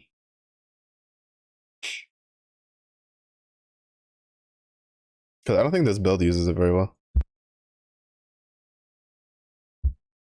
Like, I know it's an extremely busted shield. But yeah, I don't know. I've been debating on whether to do the SSF trick for the shipping uniques. Apparently, there's a bunch of people that when they realize that the shipping uniques, well, only came from shipping, they decided to make like SSF characters, like the for their leagues, and there's like a whole thing about it where I think it's like you need level 2 shipping and level 2 town, and then you just don't level anything else, and you stay at that low level. I think you keep your character at like level 60 or so, and you just farm the level 60 zones for whatever you need to do the shipping, and then you just spam because it keeps it extremely low and it's really cheap. And you just keep doing that until you get the shipping uniques you want, and then you just once you get what you want, you then migrate the character over to the trade version, and it just brings the uniques over. And I was just like, that's a whole lot of work for shit that I don't think I'm even gonna use. That's a lot of work for something I was only like mildly curious about.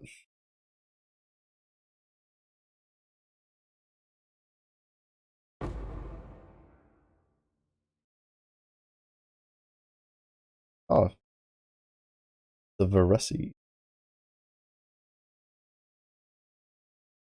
And I've only got to fight Sasan once so far, but that's only because I've only recently been having my dudes do tier 16 runs. I have like 2 map runner groups, one that can handle tier 15s, the other one that can do tier 16s. Which is probably how it's gonna have to be, because I don't really generate enough tier 16s to be able to have both of them running it at the same time. And myself.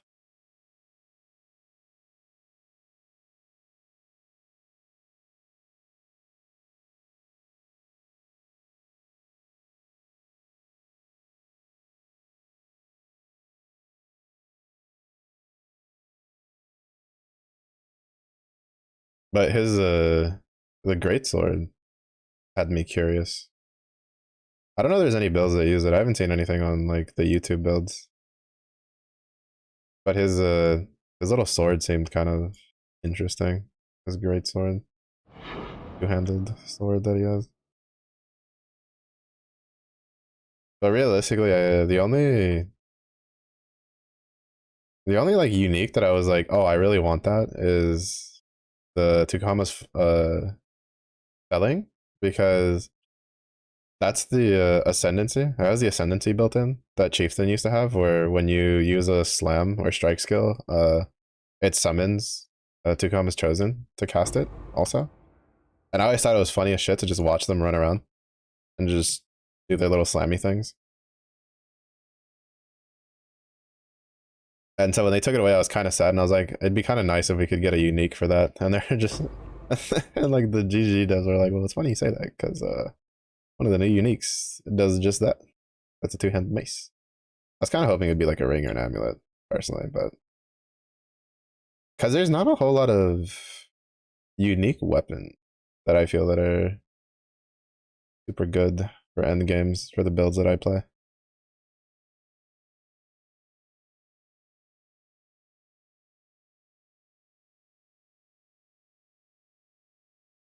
So it becomes a little difficult to get excited about a unique weapon.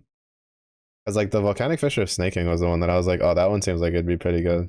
And I saw somebody use it, like a video of someone using it with the hammer, and it seemed pretty good. It seemed really good for map clearing because I think it still has the problem where whatever the what you call it, the two comms chosen dude doesn't give a shit about your support gems. Like he just raw casts it with like unsupported. I think it was like unsupported, and it didn't take into account your passives like at all. And I don't think it was affected by minion stuff either, because I think there was someone who was trying out like spiritual aid, so that way you could get like minion bonuses on stuff and still have it like affect you. And he was just like, I didn't like see any noticeable difference at all whatsoever in damage, which kind of sucked. And then not to mention currently with the with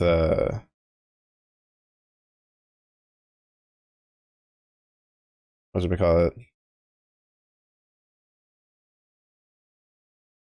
With the enchants, it's like you have even less reason to use it, aside from if you got it like super early from shipping.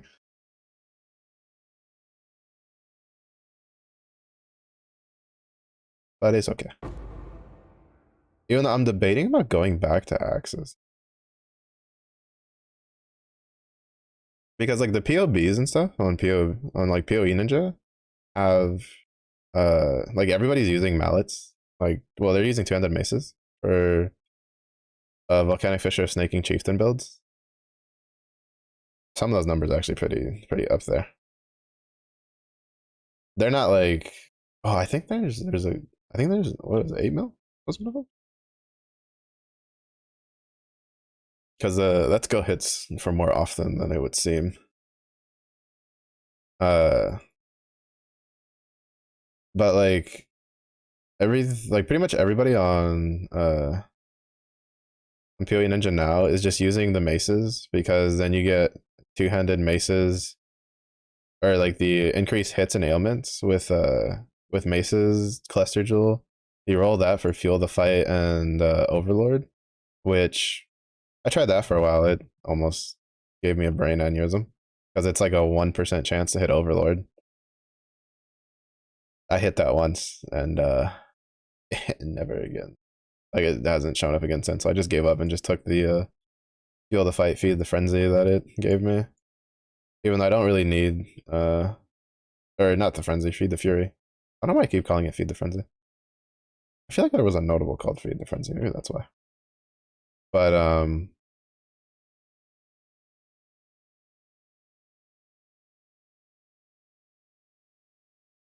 there's an axe. There is an axe enchantment that I think it's like for every 1% over 75% fire resistance. I think it's like 10% attack damage is what you get, or something nutty like that. Which, if like the numbers are correct, that means my chieftain would have borderline like almost 3,000% attack damage with that enchant. But then there's also the enchant that you can get on the two-handed maces, which is gain up to 50% of the I don't think it's 10%. I think it's less than. I don't know. I have to go double check our boats here, so we'll check the thing. But there's the one on the maces where it's like gain up to 50, or I think it's like 50 or 60% biz damage as all elements. So like 50% fire damage, 50% cold damage, 50% lightning damage, and then you just combine it with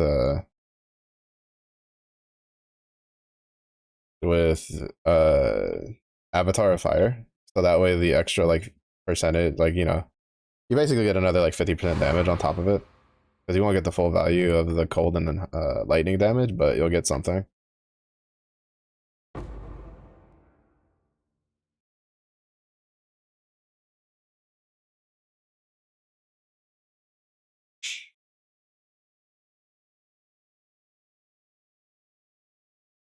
Let me see. Really go check our boats anyway. They want us to see what the numbers were again. Let's see. 300 power. Yeah, 7 to 10%. Oh, it is to 10%. 7 to 10% increased fire damage per 1% fire resistance above 75%.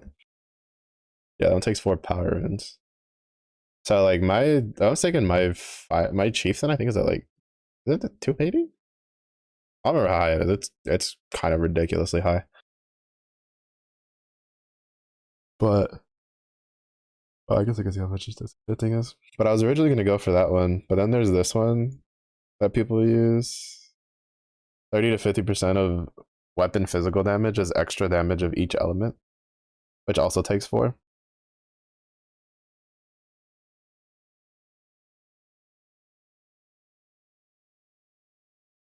The only reason I'm like I don't know which one to go for is because this is like 30 to 50%. Well, this is 7 to 10%, and I feel like I'd get a hell of a lot more out of this if it even if it low rolls right. Like if it hits 7% of like 200 something, like it's like even if we're saying like 200, right? It's the difference between like 1700% fire damage versus this. It's just I don't know how the numbers pan out,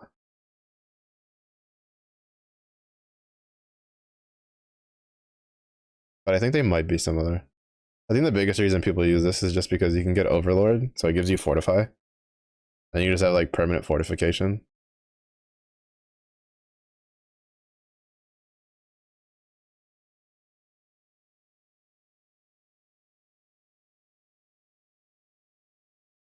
Wait, they changed this? Oh, I have to look into that more. I remember this used to just be giving me a shit ton of like level 86 bases. Maybe I have to send like more. I have to look into that. See if they changed that or not.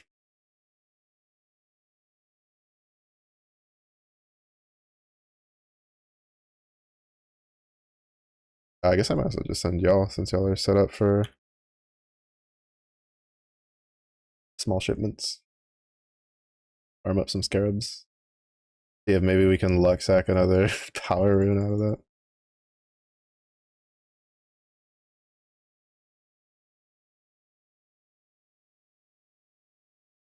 Power runes are so expensive. And if it wasn't for the fact that I have to that I'm trying to do challenges, I would just sell my power runes. I wouldn't even keep them. They go for so much. But I need one more power rune so that I can do the craft so then I can just work my way through Sublime Starlight. This is such a troll like achievement because when you look at it, you're like, oh, just use this. You just need like 2 power runes, like at face value. Like if you don't know the numbers, you're like, all right, I just need to upgrade the bench, so that's 1 power rune, and then I just need to use another enchant with 1 more power rune. Easy peasy. Yeah, I think the cheapest one is 3 power runes, and even then, I don't want to waste waste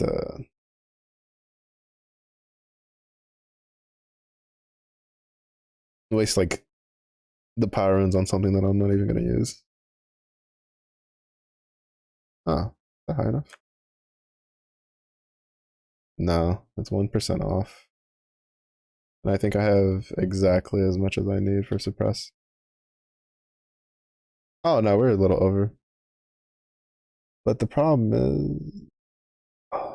is that which one did I flip? I think it was this one that I flipped.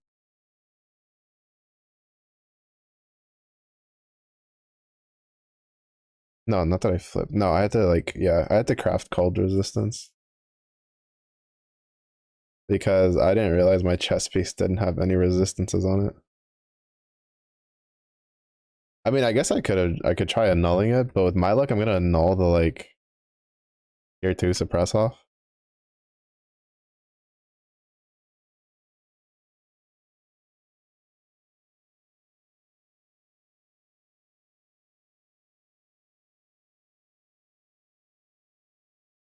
Oh, the boots also didn't shit. I need. Why am I rolling the gloves? The gloves have resistances.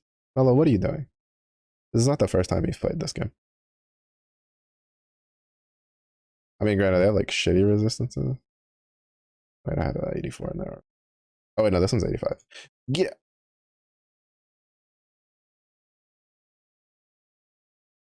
I need boots. I need to keep an eye out for wyvern scale boots.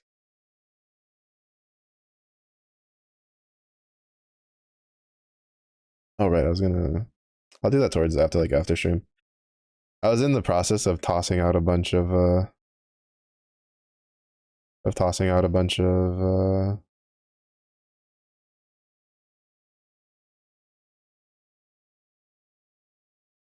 words escaping me. Tossing out a bunch of uniques that I had just held onto that I didn't really need. Just kind of just yeeted them out into the wild abyss. Not really. I just tossed them to Rog.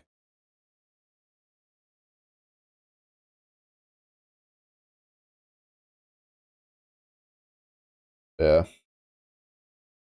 Yeah, I don't. I still feel I kind of like I mentioned it a little bit earlier, but I still feel that if you're running tier, I want to say like tier 14 to 15s or higher, I feel like those maps should just always have 2 ore nodes on them. Honestly,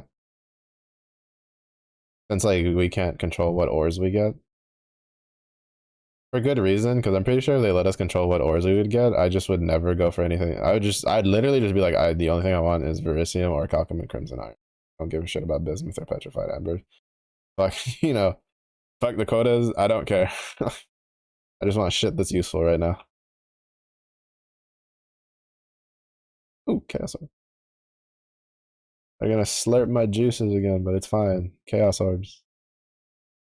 Give me more. I only have like. Actually, I think am I under 1100?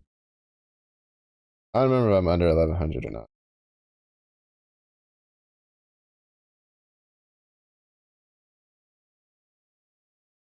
I should probably check. I feel like I should be over 1100. I dipped under a little bit when I bought this last batch of scarabs.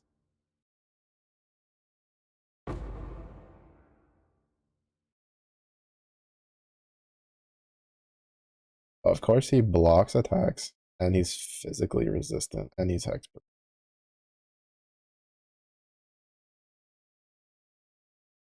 Yeah, fuck, all I needed was one good bleed.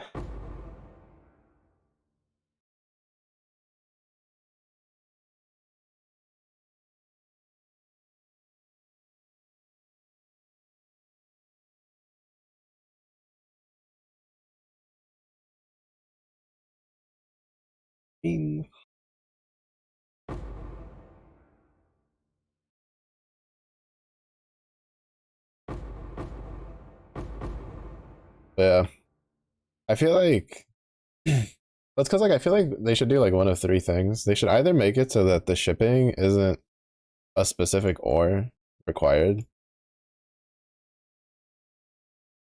That's probably like the easiest solution. Just be like, hey, we want ore, and then just increase the amount that they want, right? Like the number, since you can send multiple different types to appease it. Since realistically they all count like for 5, right? Like for instance, Verisium doesn't count for 5 more than Orichalcum does, right? So it's just what you get back is just different. I feel like they could just easily just be like, you know what? We're just gonna make it where they want ore. They're just not gonna specify which kind anymore because they'll just take all of them. Or which would probably be slightly more work. Give us a way to trade ore types. So like, for instance, I have a shit ton of bismuth. nothing, none of my shipping dudes want bismuth, like at all whatsoever. It's been a while since they wanted bismuth. Right now, I think like half of my ports just want petrified. Actually, it might be more than that. I want like petrified amber, but I don't have any because I can't do petrified amber on this build. But much is it?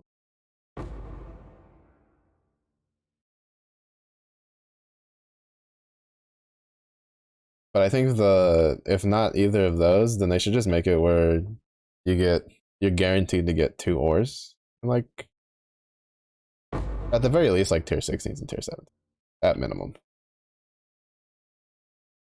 They could do it lower for all I care, but it's also because the fact I don't think map runners bring any back, which is interesting. I guess it's partially because they didn't want to like let it be automated, like they turned off my millet. But I don't particularly mind that part. I just found it like an interesting thing to note. Was was that the things don't give it. And like for instance, for some weird reason, Residence has a pretty high level, like high chance. I've noticed compared to like Caldera and Beach to have more than one. I think it's probably right now like 60 to 70% of the time I get 2 ore nodes on Residence, and I think it might be because it's like split between different levels that you have to go through. So it like maybe the way the tiles are set up, it like re-rolls the chance for there to be another ore on some of the higher tiles.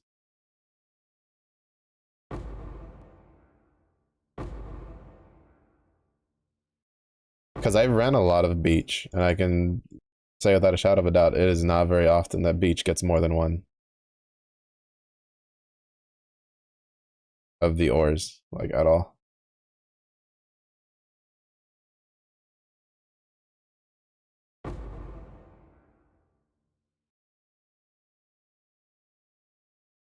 Excuse you, sir. Bastard. But I think it would go a long way because since you can't choose, oh, wow, we've been getting a lot of those recently. Since you can't specifically choose what to get, you might as well just give us more. And then that would indirectly, I guess, increase the chances at Black Knight, which honestly I think are kind of low. Because I think the way it works is that it rolls if it rolls like it checks to see if it's a Verisium ore, and then it rolls whether or not it's like regular Verisium or the Starfall caverns potentially.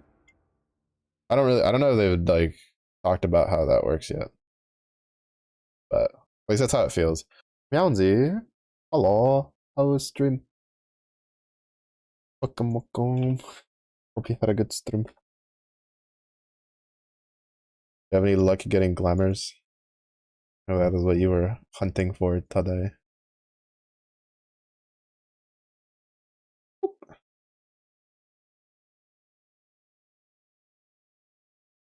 My beloved corrupting blood immunity.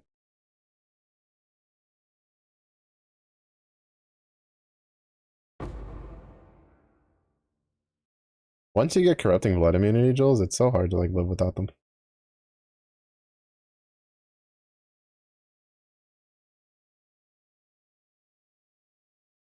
Stream was good. Hopefully you were able to achieve whatever goals you had set. One of these days I'll be able to get back into Final Fantasy 14. One of these days.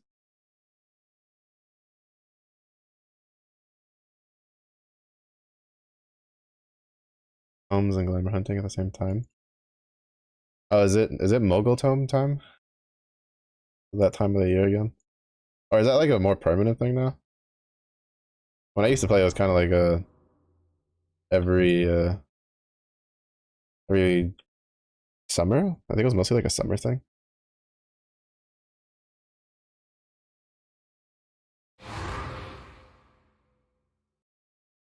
Oh, wyverns. I don't remember if that was worth anything.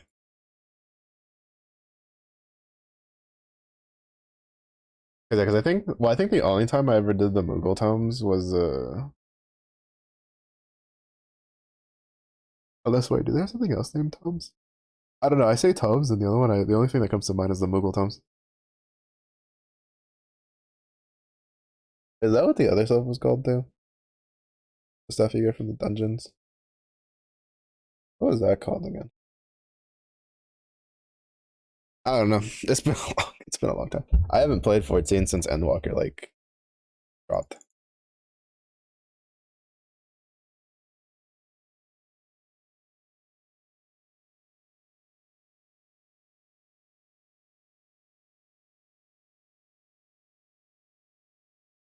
Tomes of yeah, yeah.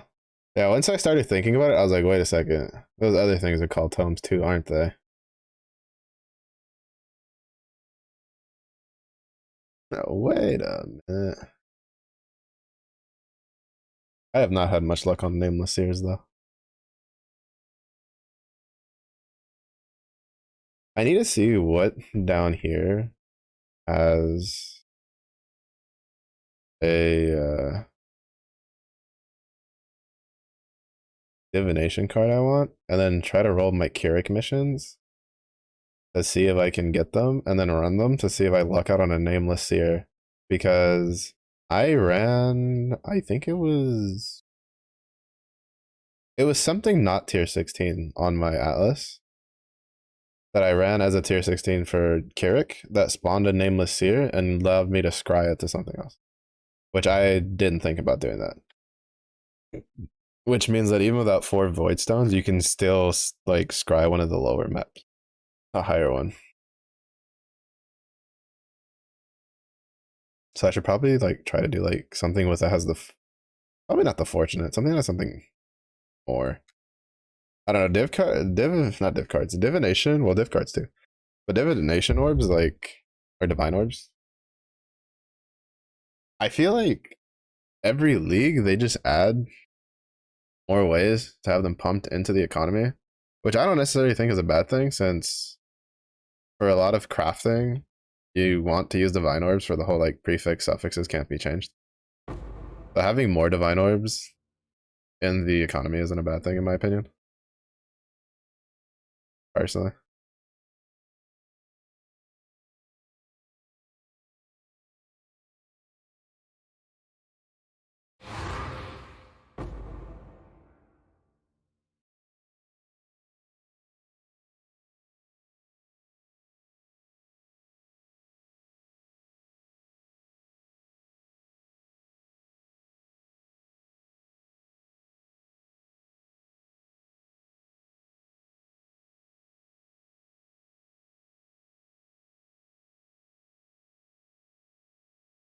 But it just seems interesting to me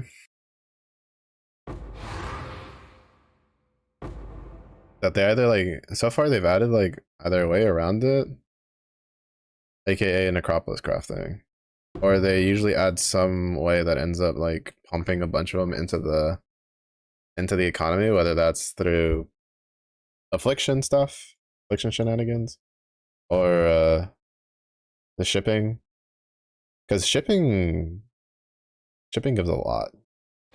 I think like at least 2/3 of my divines came from shipping, and then I'm pretty sure I've naturaled the other ones because I've gotten a lot of divines this league naturally off the ground. Mostly because I've just been playing a lot more.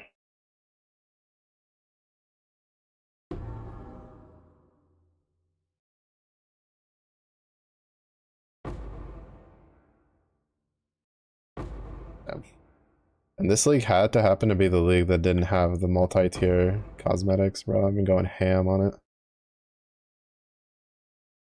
I've been going ham. I have 2 sacred blossoms chilling in my fucking thing. My map runners somehow found a way to fight Ushabti because one of my map rewards that my map runners brought back was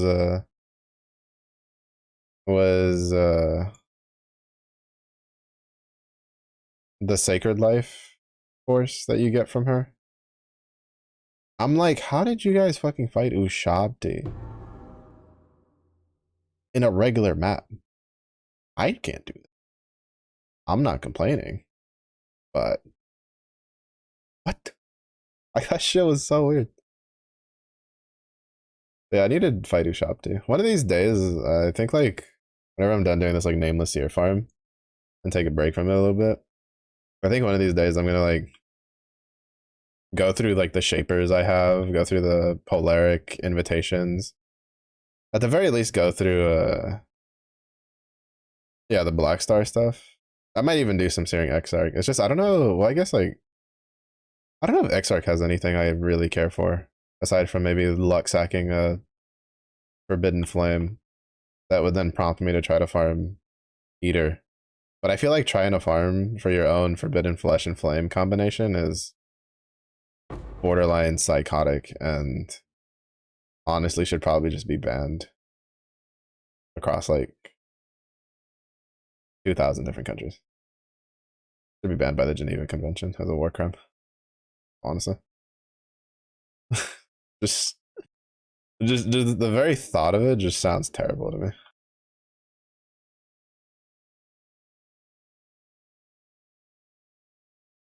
Like I love the Forbidden Flesh and Flame system. I think it's like one of the cooler things that they could add to the game with the stealing of a ascendancy node. Like that stuff's pretty sick. But imagine if you had to farm. Like I don't know how the SSF guys do it. I've seen SSF guys have Forbidden Flesh and Flames, and I'm like one of two things happened. Either one, they got the for like they just farmed it on like they were just killing a bunch of Searing Exarch and Eater, and they just got a pair, like a pair that's good, and went, oh shit, we'll just uh make a character with that now, which is completely possible. Or they just got really lucky, or they just no life the shit out of it until they got the one they wanted. Because I could not imagine having a farm for my own Forbidden Flesh and Flame set up. Because I don't even know if that has a recipe, like a 3-to-1 recipe or something. I've never dealt with it. I've gotten one before. I've gotten a singular one once from the tutorial version, mind you, of saying Exarch. Pretty sure it's on one of my. Pretty sure if I like swap over, it's on my other stash. I might have sold it though. I think I well no, I think I held on to it for like trophy sake, so to speak. Kind of like the Watcher's Eye that I got from Shaper. I don't think it's a very good Watcher's Eye, and I don't think I'm ever like uh going to use it because I sure as hell ain't selling it. But it's not going anywhere anytime soon because it's the first one I've ever gotten, and I'm kind of just like, oh, cool, I can stay there. Little museum of coolness. My proof of having conquered Shaper.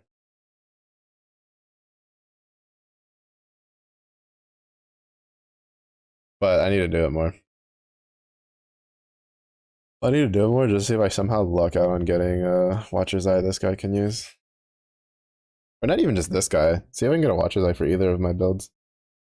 Even though part of the reason I have Ritual in is because I'm trying to I haven't gotten any more since the first time. Well, I think I've gotten a total of like two or three of them.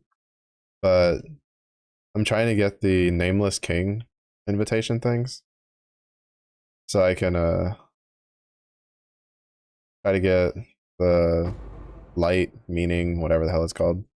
See if I can somehow luck out on one that gives me fizz damage or fire damage. Because that's probably the most bang for my buck upgrade I could get currently for either of these builds is getting their I don't know what it's called. I'm just gonna call it Piranha's Pack. Getting their Piranha's Pack that gives them, their damage typing. Ooh. Fireworks over here.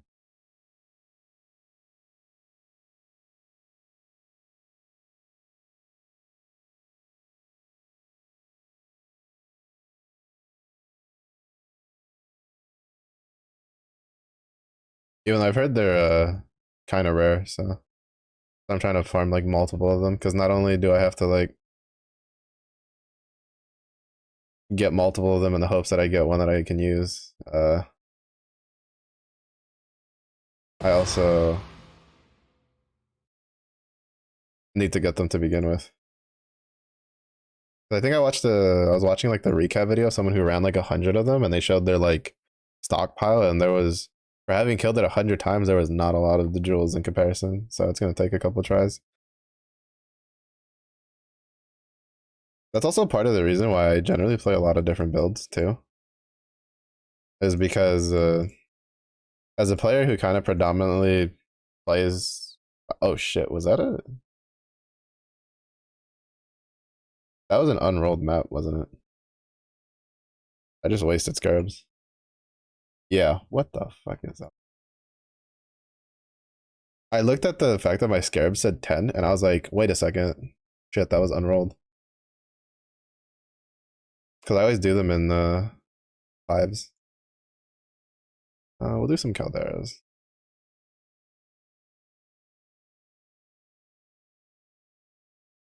Yeah, we'll do four.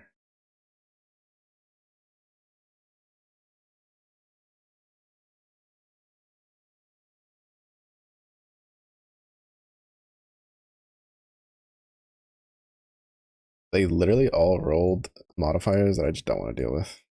Two of them rolled really high negative max res. One of them rolled can't be leached, which to be fair, it's probably still kind of doable. And then one of them rolled the chance to avoid bleeds. And it's just like, why don't you just tell me to fuck off while you at it?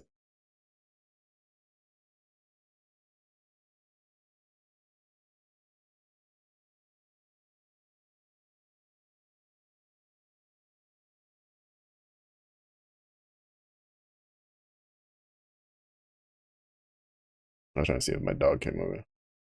I just heard him get out of bed. Oh, yeah, hey, look, we're back into the 1100 range. Winning. Yeah, I can't tell if it's because there's a decent amount of moving parts to this build, or this character is just cursed for getting mods on his map that I just don't want to run.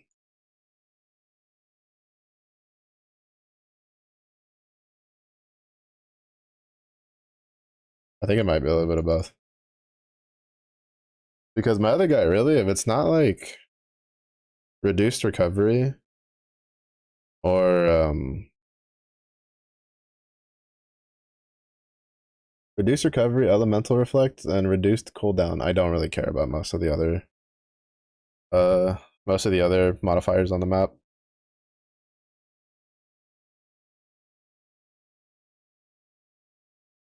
I just don't. But because like even with the one that I lose percentage armor, like I usually don't die on those maps as long as I didn't give it like something crazy, like almost 200% added damage as lightning or a shit ton of crit chance or stuff like that. Like if that's the only like bad mod that rolled on it, then we're fine. He doesn't really care about the elemental resistance ones just because, I mean, it makes it take a little longer to get through. That's about it.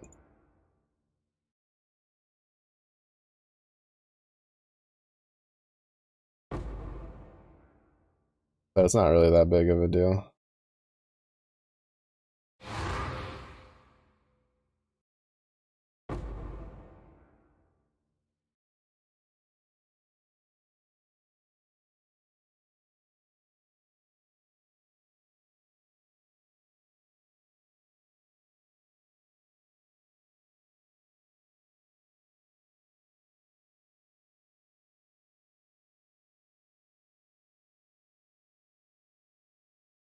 But this guy, it's like, can't take the reduced block chance one. I mean, he could still, well, no, actually, I don't think he could pull it off. Can't take the, can't leech.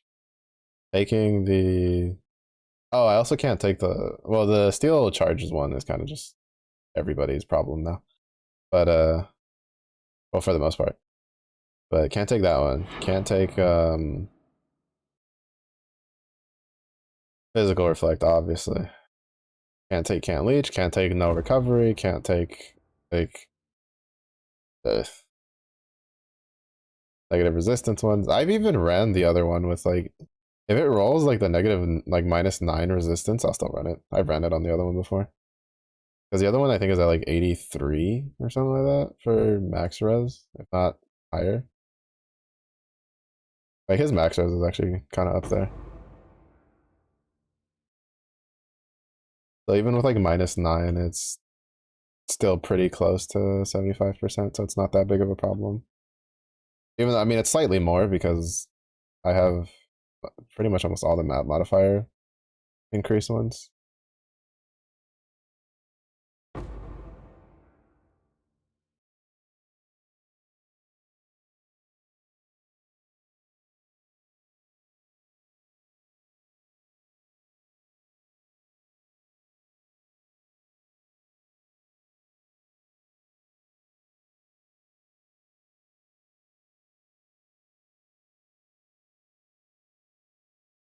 But it's still doable. I've done it a couple times.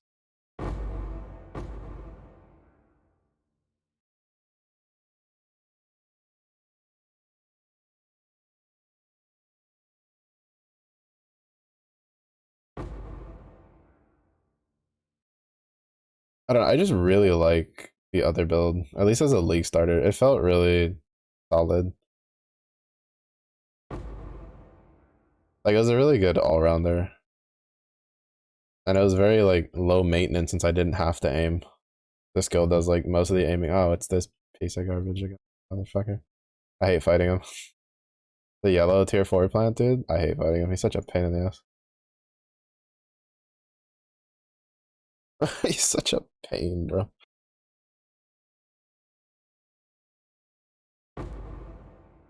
Last time I fought him, I forgot that my map had rolled temporal chains. So I just literally couldn't do anything in his when he started doing his action speed slow thing. And I died to it. I died to it on this character, and then I was like, oh, I'll do it on the other character because the other character is rocking Frostblink, which I know that it's supposed to be instant, like Flame Dash, if you haven't like used an instant movement skill recently, but it doesn't feel like it. It feels like they're still a little slower than Frostblink. But this is oh, there's no tier 3 unfortunately.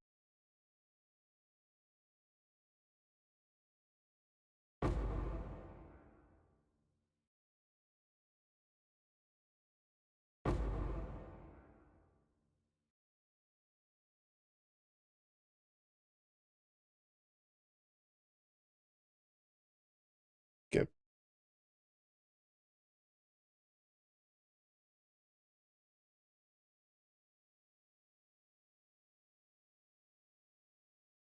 All right, so far we're looking good.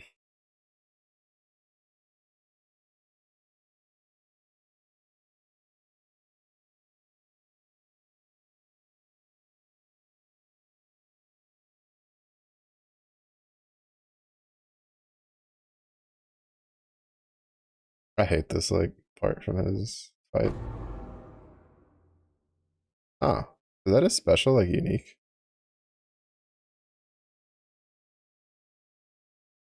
Elbog Fang?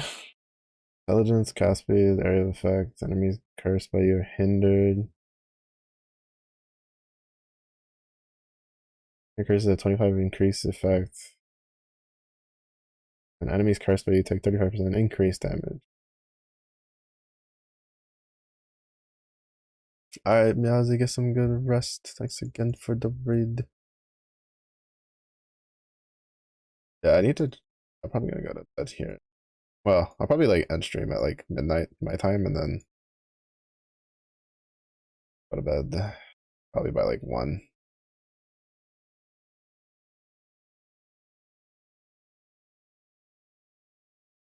Try to get some sleep. Also not like too hot tonight, so at least so far. I'll probably have a decent shot at getting a good night's sleep.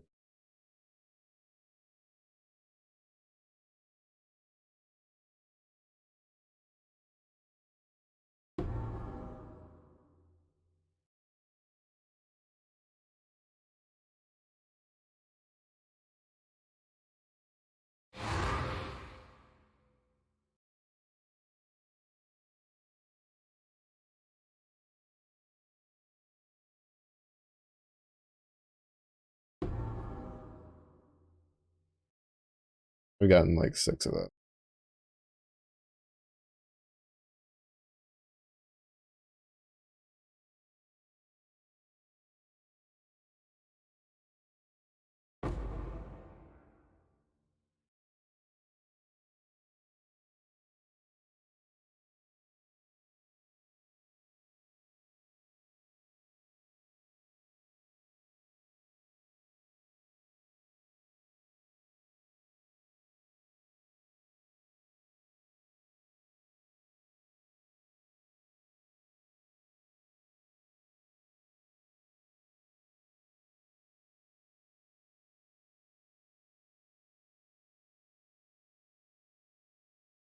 Crazy.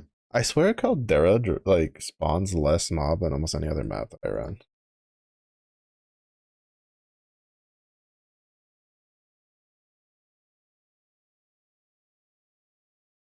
At least that's what it feels like. There. I'll do a top. Drop. We'll toss all of our gold in.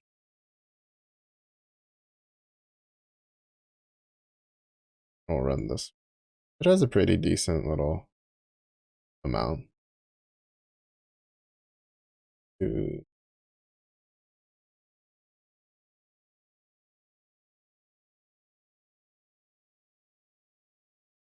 Also didn't pay attention to if I got any residents in that one.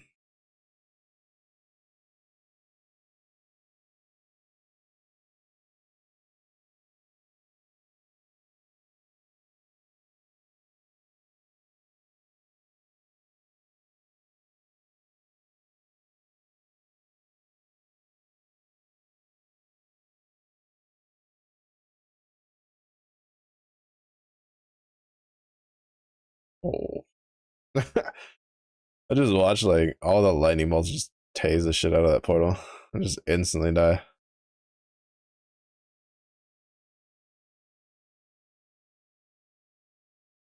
You know, I kind of hope that like settlers, like the way settlers of Calgary is, kind of reminds them that a lot of times they don't need to do a lot of things to um make a league feel good. Like in terms of like difficulty and stuff. Because I would say, in all honesty, in terms of difficulty, Settlers of Calgary is like probably one of the easier leagues we've had in a while. Because it's like, well, obviously Necropolis was incredibly difficult and rippy. Uh, if you had like, if you just got really unlucky with your lantern mods, which for the most part, everybody and their mothers got pretty unlucky with it. Um,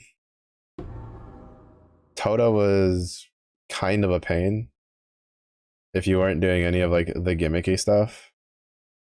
Sanctum had to be pretty good at the game to really get any benefit out of it or do a specific like build. Crucible was kind of rippy, but you could kind of get away with just not charging too much. It just made it really tedious. Even though I don't know how it was like towards the end, because Crucible is another one where I kind of only really played for like a month, got my tier 1 set, and then just called it good. Um, Wildwood was another one where it was like for the most part to really kind of engage with it felt pretty rippy just because of how hard the mobs hit and how much stuff was just chaos damage in it. And then that's not including the fact that if you didn't run the map before you cleared the Wildwood, you could all of a sudden like juice the shit out of your map and then the boss could be like borderline unkillable depending on your mods. Not the best.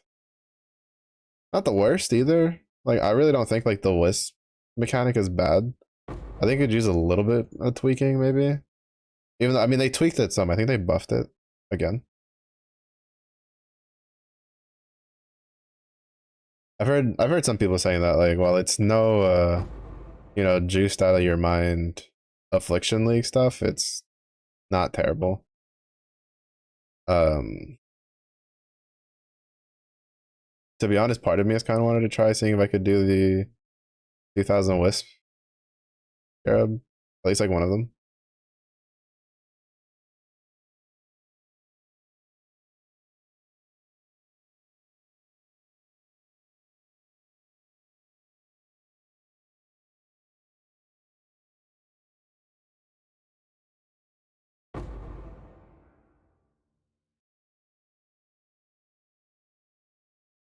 But like for settlers, it's like it's not really all that hard, honestly. All the bosses I'd say are pretty easy.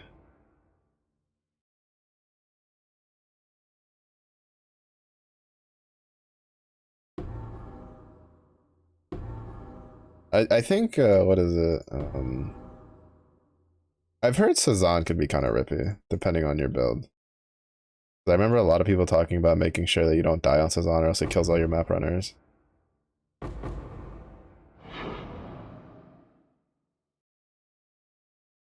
But when I fought him, he didn't even come close to killing me on my chieftain. I got hit by everything in its mother though, so I didn't complete. I wasn't able to. I wasn't able to finish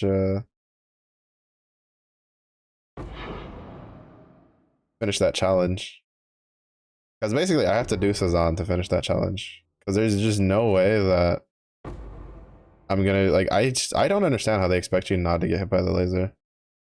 I've seen people like way better than me just get hit by the laser. I was watching what is it, MB play? Like I mean, outside of a situation, you just like destroy the boss, right? I mean, when you actually like fight the boss, I don't really see a way that they expect you to dodge the laser properly, like using actual mechanics. But and even if you like phase the dude, I watched a video for MB where he was phasing him like crazy, and then he just decides to literally run after MB, shooting his laser, so MB still failed the laser check. That shit cracked me up. I was like, oh, that's funny. And I've had him. What is it? So when I fought him yesterday with this build, where I was able to aggravate a pretty solid bleed on him. So like a good like twice. I phased him pretty quick. Uh, he teleported while shooting his laser beam. So I mean, I got clipped by it regardless because I'm really bad at that. But there's something weird with his programming in that laser. Sometimes he just does whatever the hell he wants to do.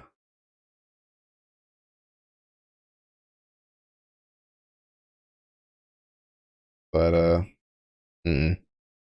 But then for Sazan, I don't know. Like, I can't see like half of his abilities. Like, I don't know if I'm just blind or what. Probably I'm just blind. But like half the times he's like shooting off his ability and I don't know where it's going, and I just got hit by it. Oh, these aren't.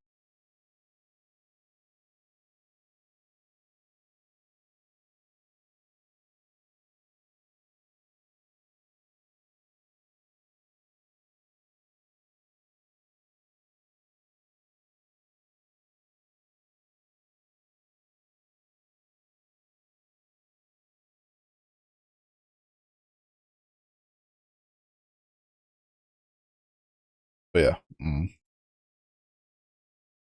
I don't know. All right, this one needs a shit ton of Berisium. We won't have enough because we'll need like 5.4k for that. We have 4.3. Maybe we get lucky and hit like a good number of Verisium stuff. We can do the Xanthemum. Don't have enough. 51,000. We're at 44,000. But do I not have a blue? I should. Yeah, I do.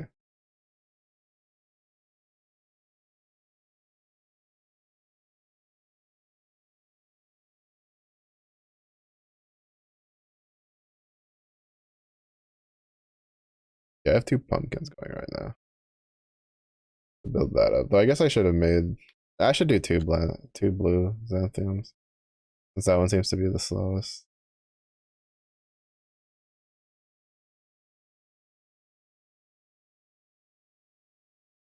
Don't go through Rog. Go. Wait, how many more maps are these guys? They'll be done soon.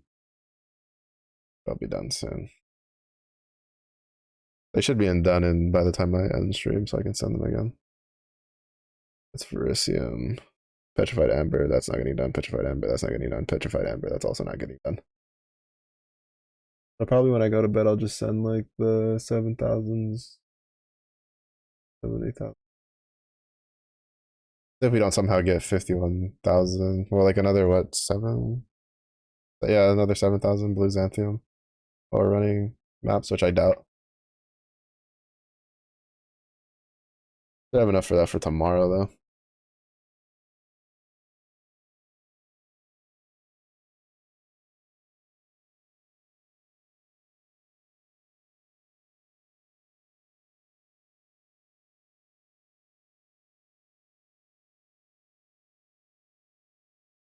Yeah, I'm hoping this character can handle at least like 10 waves of simulacrum because I have 6 simulacrums.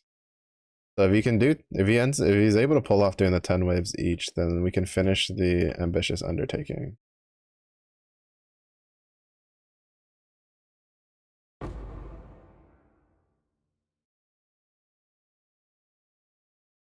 think that's what it's called, yeah. Unbelievable undertaking. Because I mean, to be honest, I would rather just do like 12 5-wave simulacrums than try to figure out how to do the rest of any of this shit. I mean, to be fair, this one's probably like the easiest one. You just have to farm like 5 logbooks and then hope it has enough remnants. And then kill everything. Well, you have to hope it has enough remnants that won't be a problem for you. Lord forbid you try to get it done and it's just like a bunch of it's just like select. It's like, well, shit. Or immune to damage.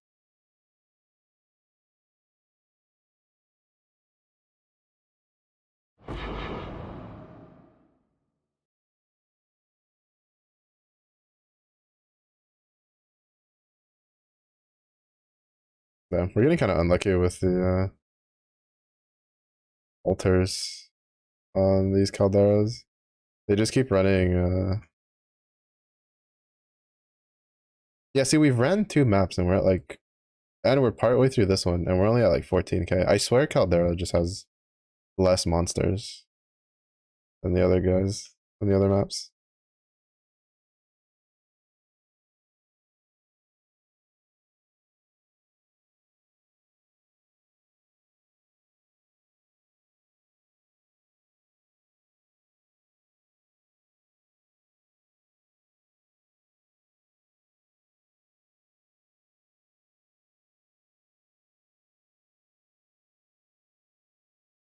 And I think it might just be because of this weird like split thing it's got going on.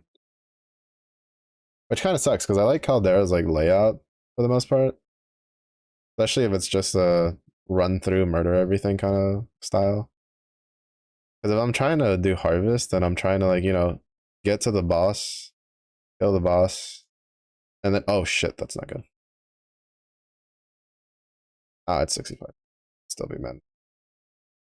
My brain derped. I saw the minus and I thought it was the armor evasion one.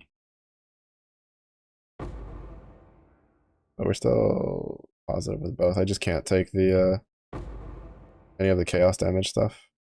Or I am going to die. Oh, actually, no, that was bad.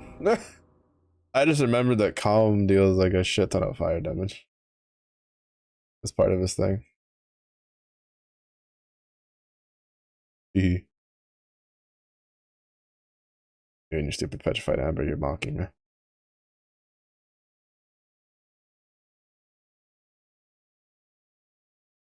Oh, we're close to level times though.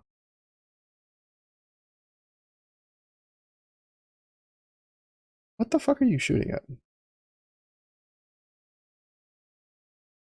His extra projectiles is making him throw it out like so far apart from each other that it's not hitting my character at all. Which normally it would be like, oh, that's cool. On this character, it's like, what? I mean, can you hit me, please? Oh shit, I need to be careful.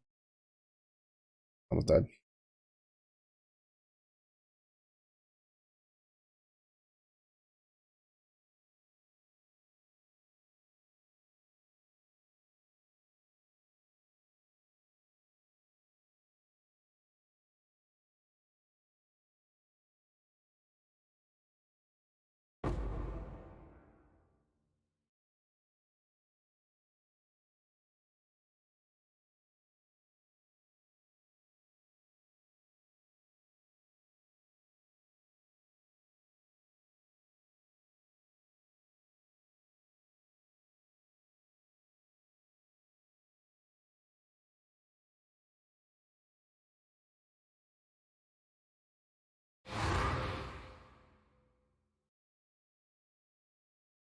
I was honestly kind of apprehensive that I was gonna die to one of his swings because of not paying attention.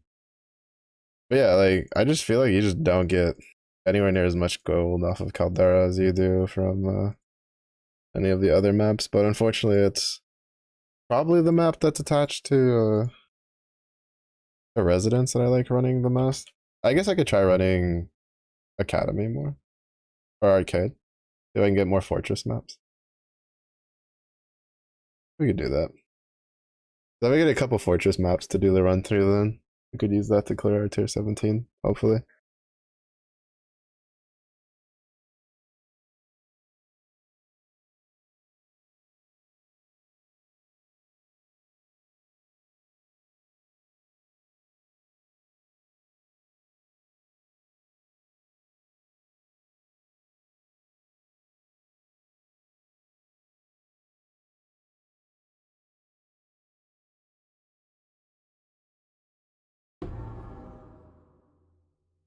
Oh, that's not worth.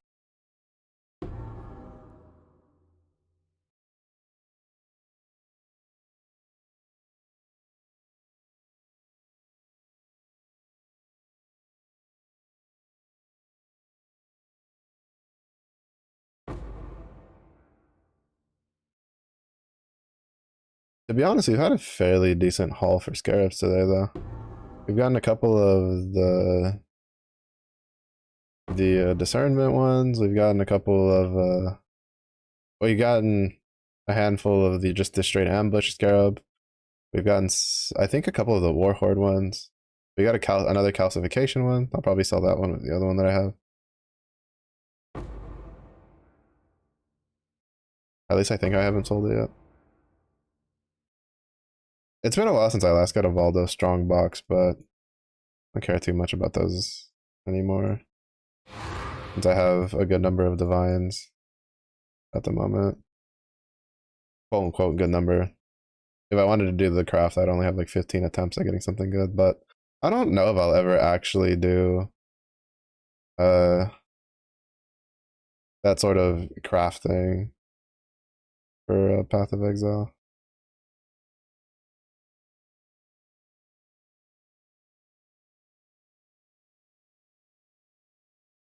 Doing the whole like prefix, suffix can't be changed, reroll, reforge this into something good, like that kind of deal.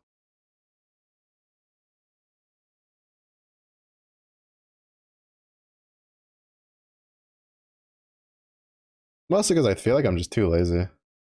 Because it's like reforge, it's just harvest spamming, and I just hit a point where I'm just like,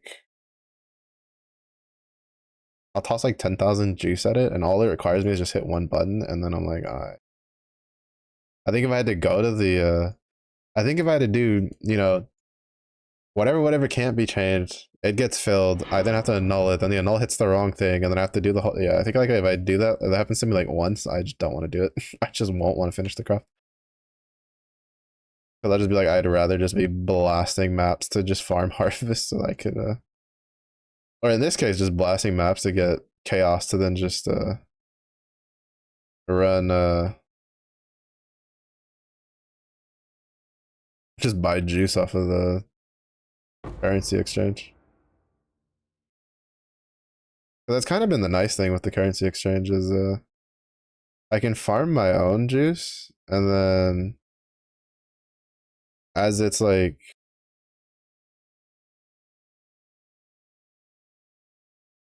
as I'm doing that, like whatever chaos, with whatever scarabs drop and stuff that I can sell, I can just turn around and buy more juice.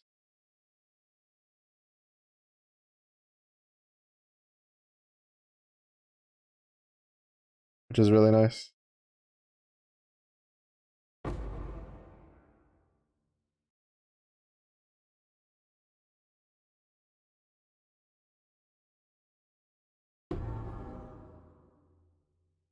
I was watching a video of someone who brought up the old trade manifesto that GGG had put out like a long time ago. Won't go a long time ago, a while ago. But and he was talking about how he was hoping that they would like kind of expand a little bit more on some of the stuff Like I honestly don't know if I would ever want to be able to have like an auction house set up in game for it for items, like for full items. I think it would be nice if you could open the website like in game. It'd probably be nice if they could figure out a way to do that.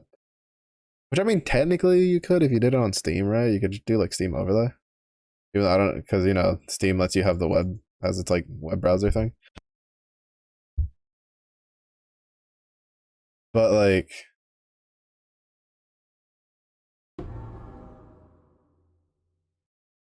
I don't know if I would ever want like an actual auction house set up for items. Because one, I feel like that'd still be tedious on their part. And two, I honestly think that like this comes as someone who doesn't trade for items, by the way, but you know, engages with the player auction house.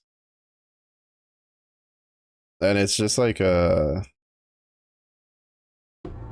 think that it uh like not being able to trade for items and stuff on the like on a kind of like an auction house setup where you can just like set it for to get it kind of keeps people from just putting everything and its mother on there because that's one of the downsides to auction houses and mmos, right? Like people will just put everything on there, like everything they can will go on there. And for like newer players it kind of becomes a bit of a headache to try to figure out stuff. And not to mention that most of the interfaces for it kind of aren't very good for figuring out stuff, and a lot of times usually require some kind of either mod or add-on to work anyway. So I honestly don't think that that is really warranted for PoE. But it would be nice if they expanded on some of the stuff that you could use on the currency exchange. Like it'd be nice if you could just like sell unidentified maps, right?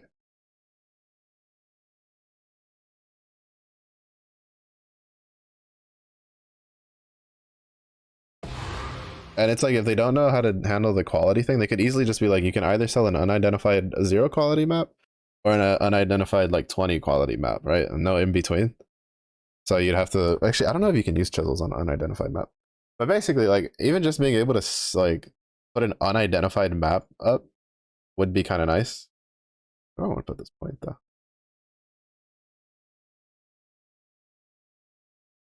I don't really think I want to put it anywhere. I think I just might let it sit.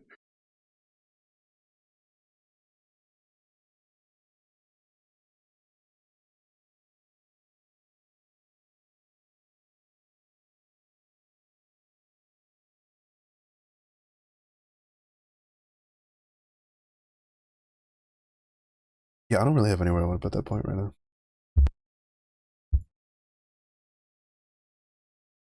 Because like the only good thing would be to put be to get here to prismatic skin,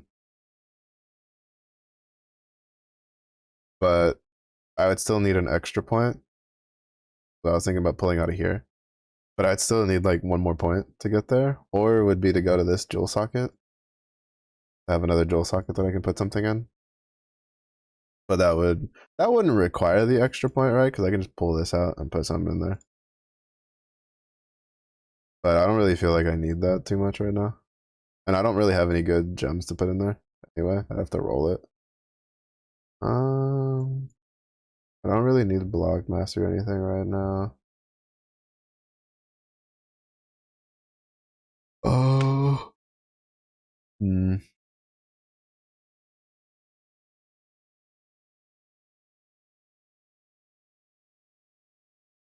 I guess we could just put it there for now. Get some more life. Then we can pull it out later.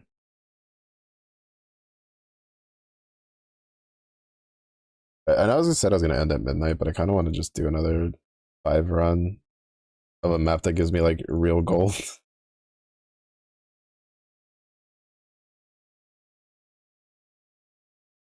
aka residence. And we prayed for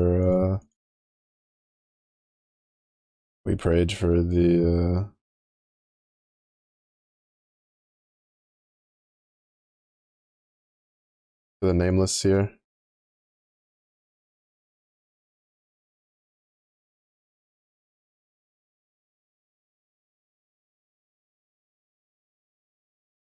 Mm, fine, fine.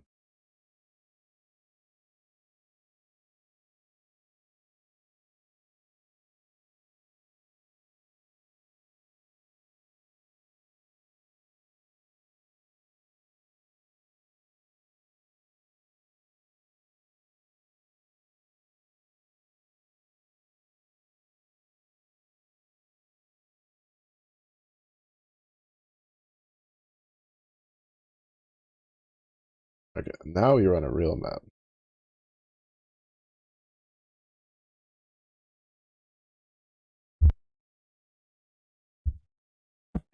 Yeah, I didn't realize how much Ritual gave. Ritual with having the incursion, Scarab of Invasion was really good. But once I like swap, once I scry over, what should we call it?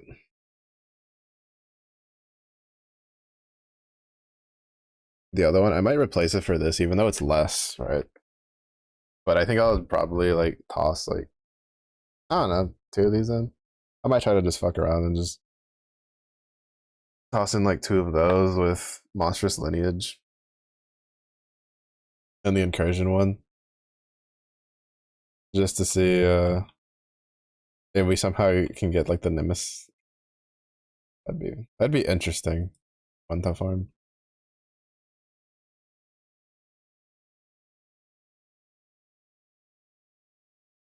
Mm.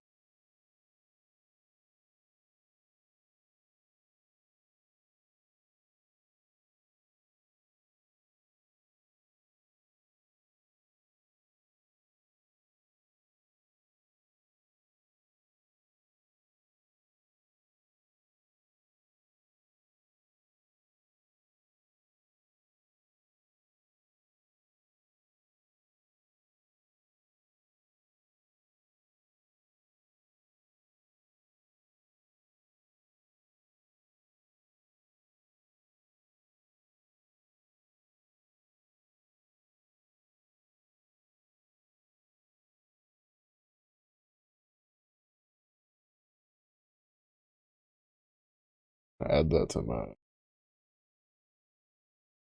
I've been trying to like set up a. I have a playlist because I have like two playlists that I normally listen to that aren't ones I've set up. They're ones that were like already done for lo-fi stuff. Like, I have one that's like the saxophone house is what it's called, which is kind of like more upbeat, has like some vocals on some of their stuff. Which is what I usually play during the day. And then I have like a jazz one that I play at night, which is more, to be honest, it's mostly for me, just so that way it kind of like zens me out for when I'm trying to get ready to go to bed. Because music is a really big stimulus for the human mind. So, but then like my Discover Weekly, right, is currently just all just different sorts of lo-fi music. And there's been a couple pretty good ones. And so I'm just like, oh, I should like it took me a while, but then my brain was like, oh wait, I should make my own like make a set up a lo-fi playlist and just custom add stuff to it from the Discovery Weeklies. Well, from all the different playlists that I listen to. And that way if like something gets recommended by somebody through the redeem, I can if I like it, I'll probably toss it in there.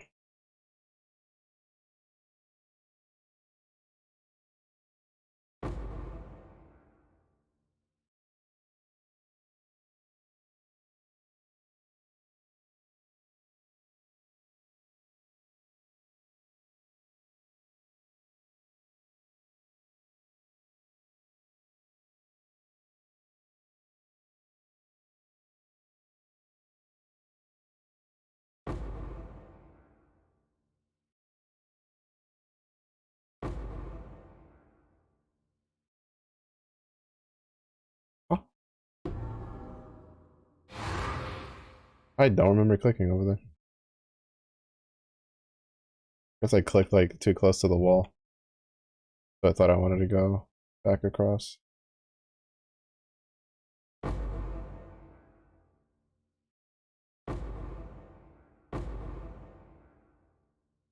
Let it rain, chisels, baby.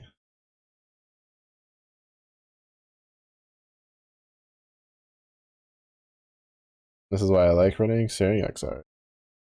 I was watching a video because I watched a bunch of videos for stuff. Yeah, see this one again too. 2 ores. Like the first map, where you have 2 ores. But I watched a ton of videos for different strats and stuff. Not usually because I'm gonna run it. Because like for instance, I've watched like half a dozen videos at least of the strong box like strat.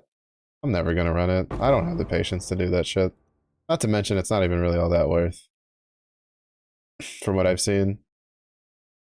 And oh baby, we're about to have hella cartographer chisels. We had double the altars for for chisel chance, and now we have chance to double basic currency. And then watch me just not get any cartographer chisels for the I cry. But I was watching one where he was talking about like the altars they take, right? And a lot of people just like taking the eater altars, which to be fair, I understand why. Like having the whole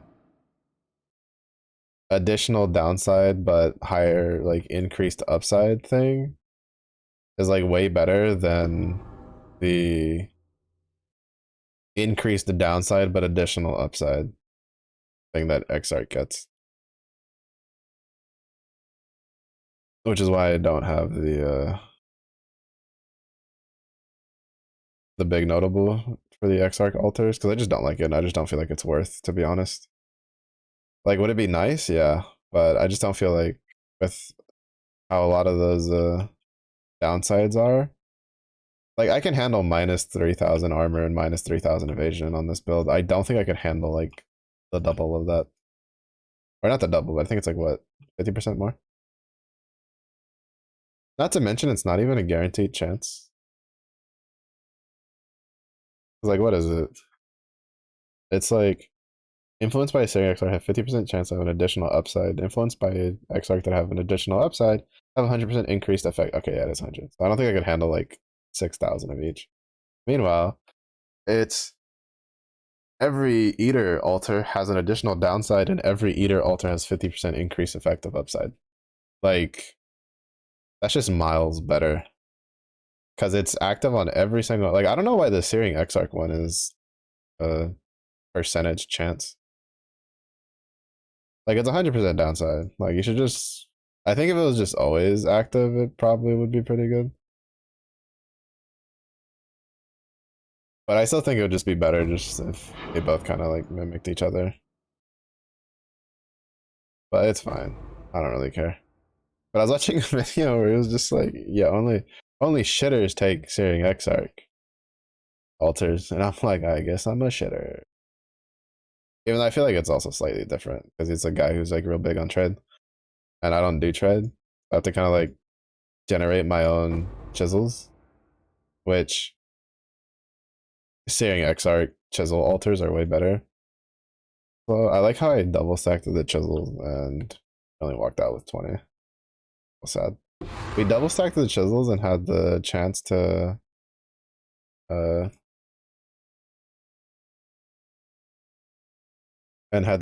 double basic currency. And then like we just didn't get any more we just didn't get any more chisels. Correct. I think we got like 1 or 2 more pairs of chisels. Whatever, we got 20. It's good. Nothing. Give me. I only got like 9,000 for that. Oh well, that one was pretty low though. That one's like was sub 50. Usually I've been running them at like 60% or higher. Well, usually I chisel them because I have a lot of chisels.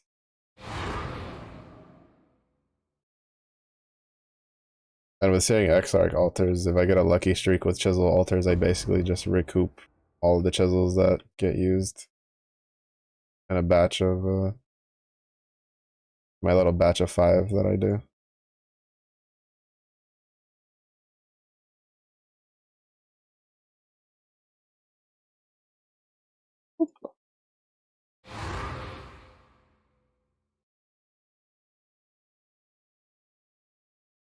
I do want to try the instead of using the Searing Exarch, or not the Searing Exarch, instead of using the Shaper Elder uh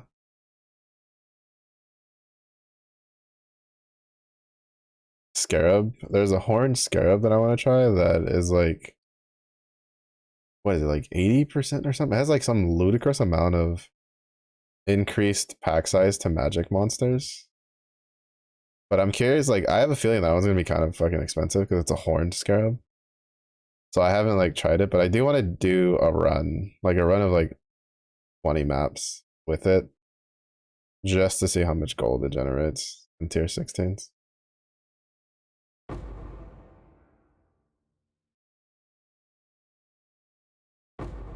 To be fair though, like I still think the wages are a little too much, but at the same point, like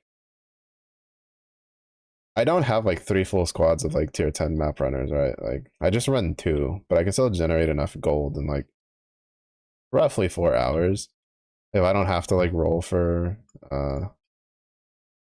replacements. Generally, I make enough gold to keep my town running for 24. It was nice. But that's also because, you know, once the map runners are done, they're no longer taking money. So it's just the farmers.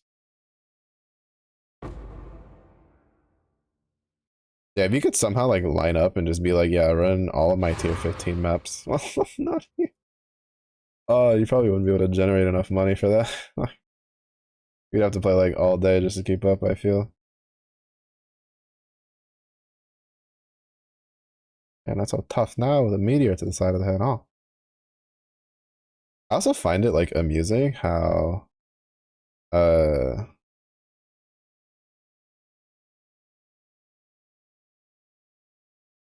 how like I love the effect of watching the meteors drop from the orichalcum thing, but I just won't play a build that uses meteors.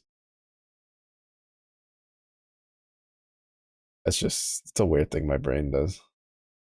I'm like, oh, sick, meteor just wiped out that whole pack. Also, you want to play the skill that has, you know, you summon a meteor from the sky to kill things? No, not really. I just want a swingy swingy.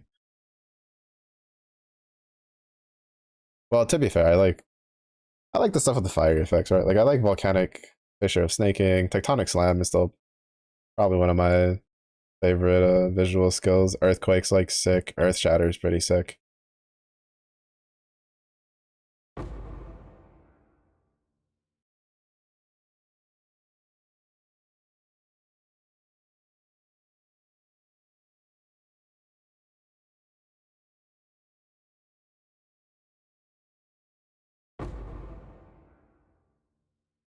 I've seen way too many like Flicker Strike builds though, and it keeps tempting me because I've never actually given Flicker Strike the time of day.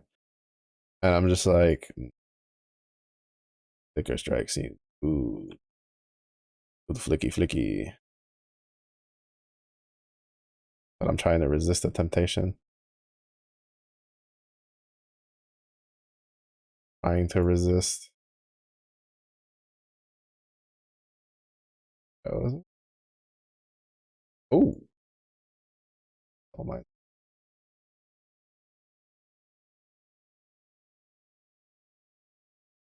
Bro, why is there so many immortality aura dudes recently?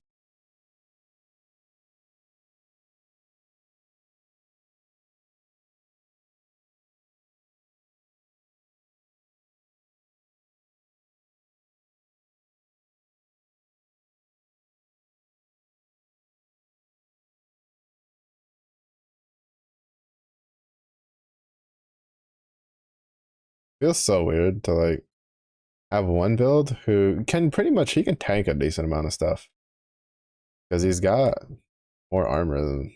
Actually, no, I think their armor's pretty equal.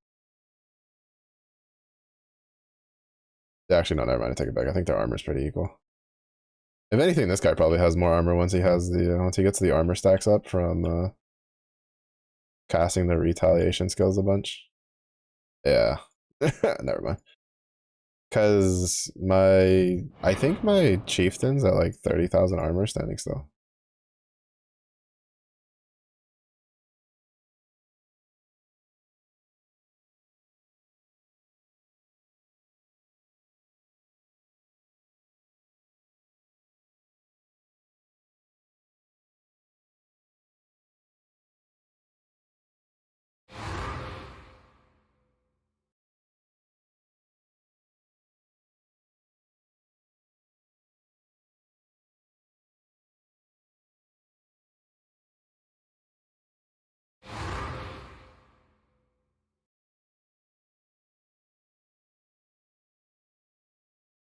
But this guy's also at like 30,000 armor.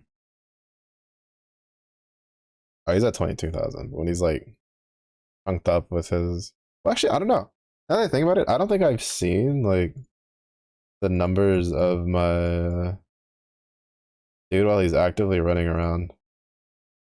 Because I was like, oh, this guy has a thing though where he like when he spams retaliation skills, he gains a bunch of armor. But I remember I have a warning call on my chieftain, which when his war cries go off, which are basically all the time, as long as I don't, mess myself over. And we only got 9,000 gold. See, I've had this discrepancy a bit, like over the weekend. It wasn't too big of a deal yesterday, but on like Saturday and like Friday, I realized this where sometimes I just won't hit 10k gold. Like we just had 2 maps in a row where you got like 9k gold. 9k and some change.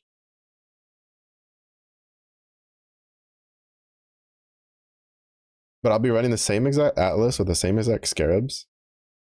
And like the qualities will be more or less in the same general ballpark that I'll run. But it won't generate like as much.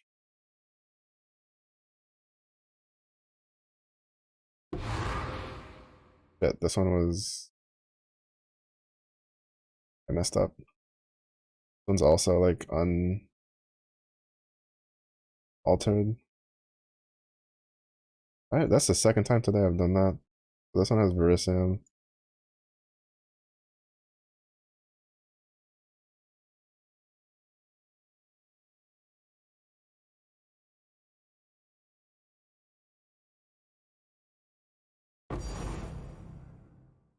Oh, there's Verisium and an Eldritch Orb of Annulment.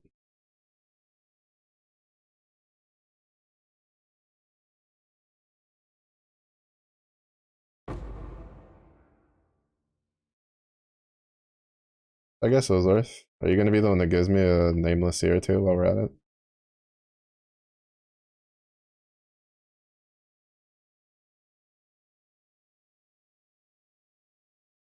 This is the second time I've ran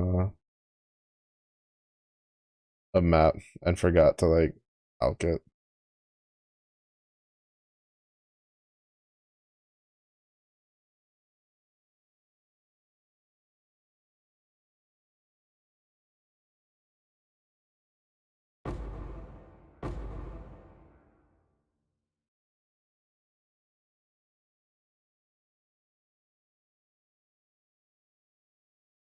Oh yeah.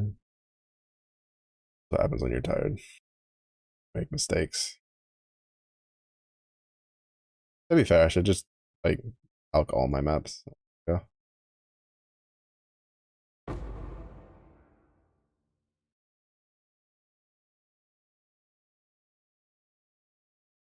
Like I should just pull out a batch of alks and then just alk everything.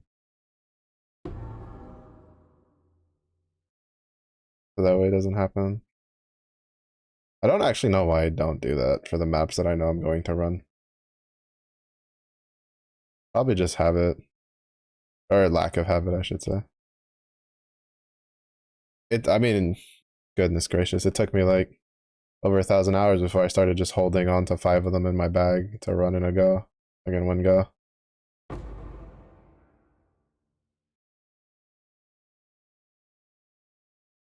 I used to always just run one, go over to my stash, grab the next map, come back, put it in, run one again. It's like, what?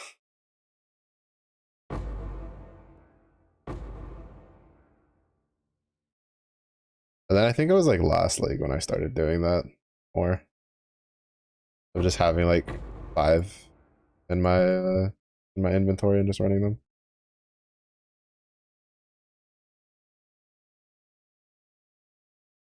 If I ran a stricter loot filter, I could probably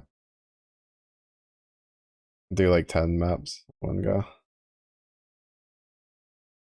But the problem is that since I don't set up my own loot filters and I don't fully trust uh filter blades stricter setups to not cover up something I want, I just don't do it.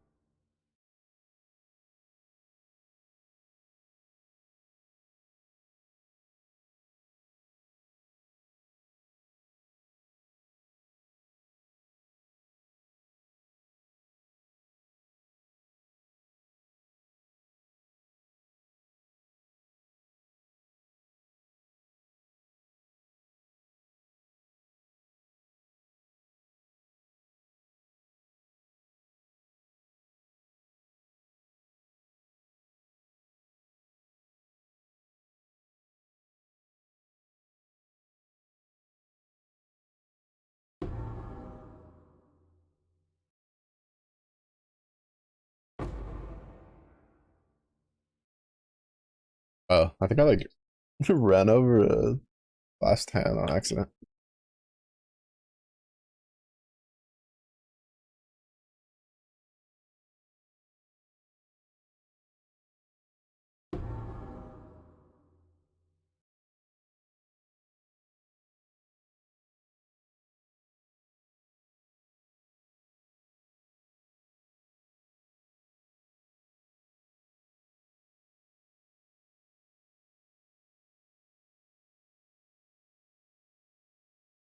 I feel like one of these days I should do an Archmage build though.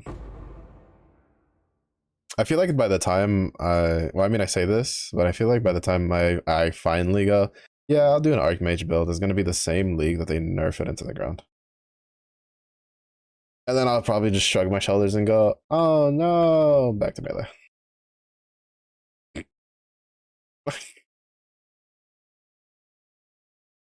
I will at least say I did try cast on crit, detonate dead before they nerfed the crap out of it. Which, to be fair, I still hear that it's pretty good. It's just that instead of going for like one big boom, you go for lots of small booms with Archmage. If I understand correctly, the video that I watched.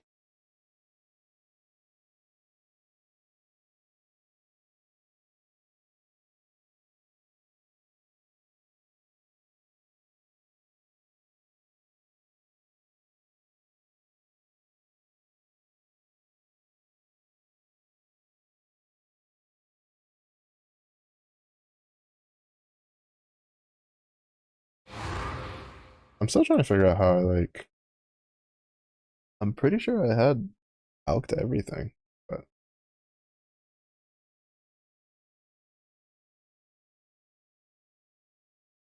I think I know it. I think somehow it just happened to put a residence map here, and so I just autopiloted, grabbed it, and then ran it.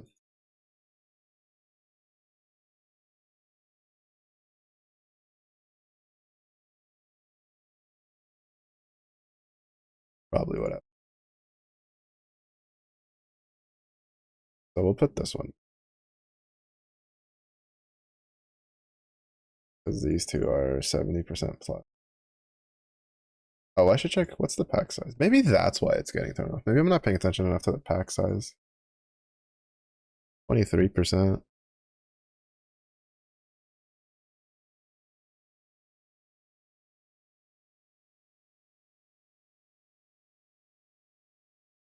Run those. I think I'm paying too much attention to like the quantity and not like the pack size and rarity, which is what actually affects gold, which is why sometimes it feels like my maps just aren't giving me anything. Like, I mean, that one was, we accidentally ran an un unbuffed. So the fact that we got like 4K gold out of it is tough.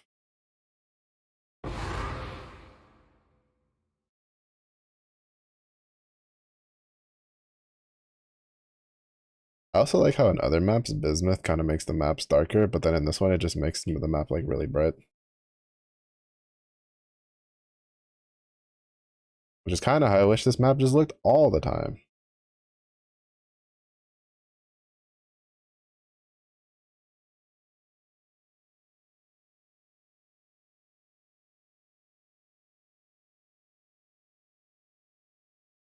All I gotta do around here to get wyvern scale boots.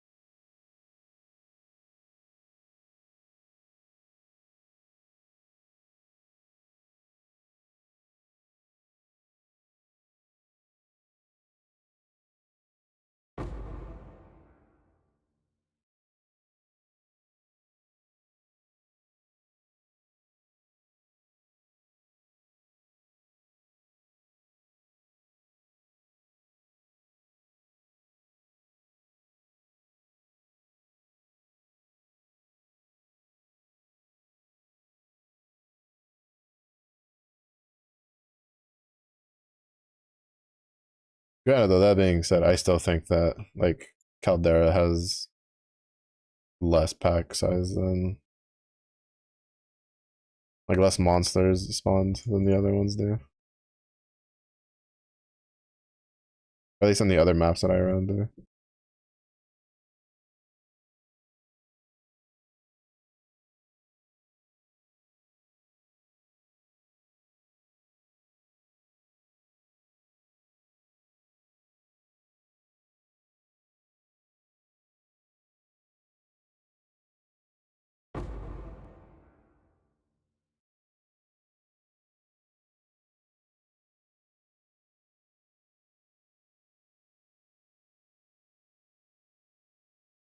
Oh, fucking tornado.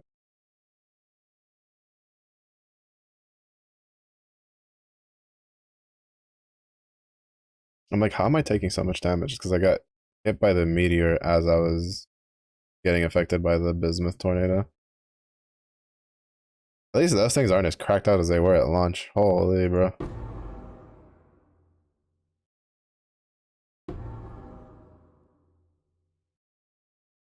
At launch, I refused to. I just absolutely refused to grab the bismuth things at the beginning of a map. Like I would run back and grab it later. Cause like just in one of those tornadoes in a bad spot and you're just dead like instantly.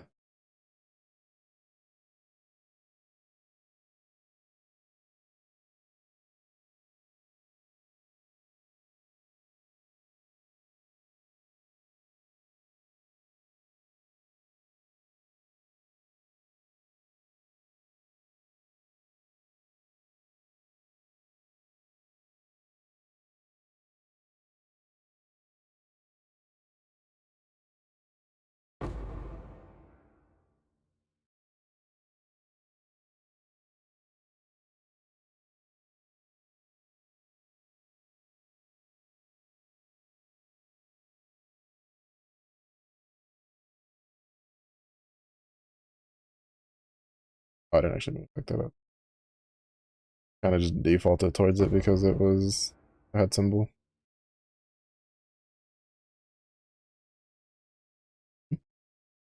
Oh, it's just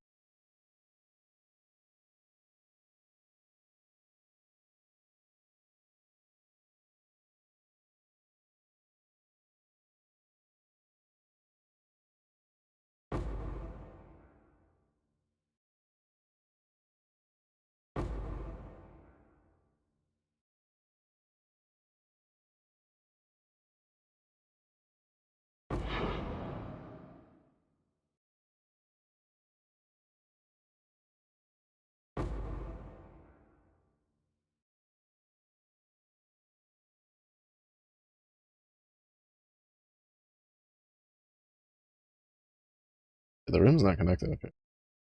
Oh, thank God. If it just kept like going in circle, I was gonna be like, oh no, why you do this to me?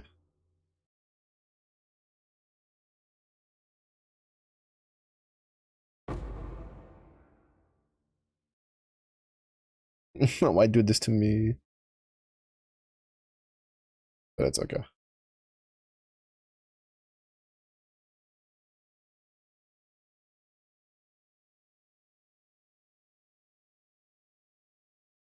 Nothing good. But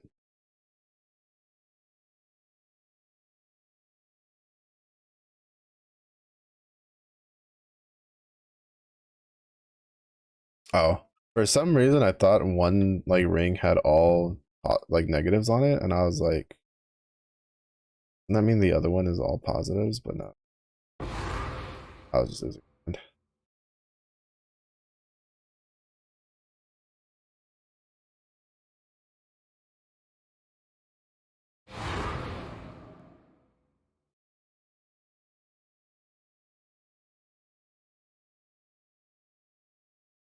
More than 50 monsters. Wow. Wait.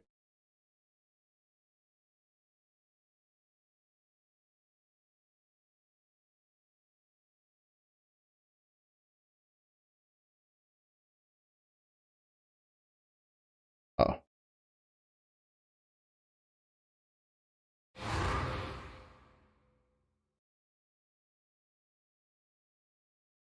Good enough.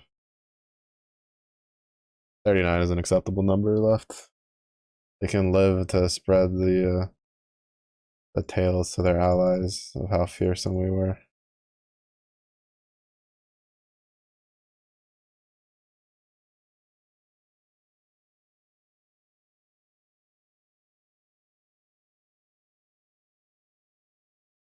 Run this last one and then I'll call it for a stream there.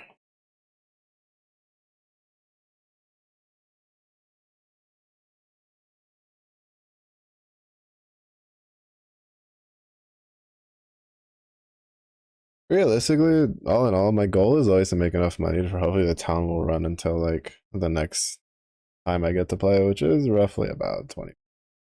I don't really care if it's like 20 something. Because 20 or something hours is still a good majority of the day. So that way my farmers will keep farming and not unionizing.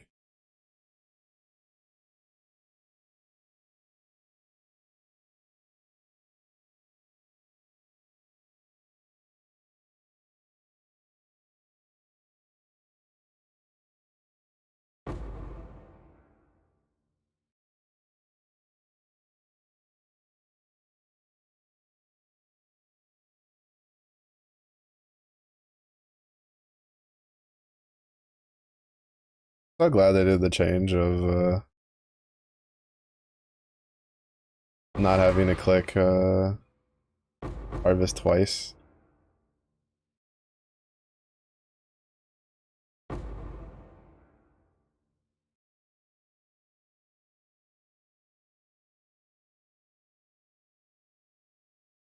It's very nice.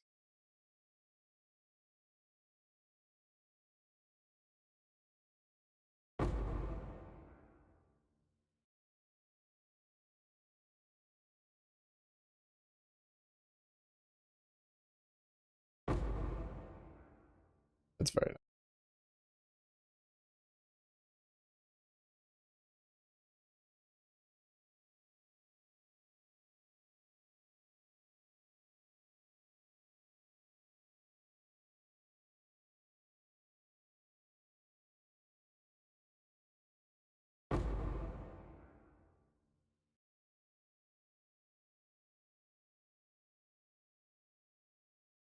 I also like how when I do the blade storm, the backpack is at a weird angle, so it always like slowly goes back. Like it takes like a second to go back to the how it's supposed to be.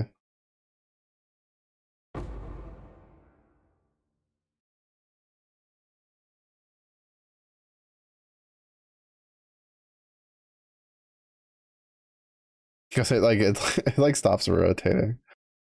And then it goes, oh wait, I'm supposed to be over here. Wait for me.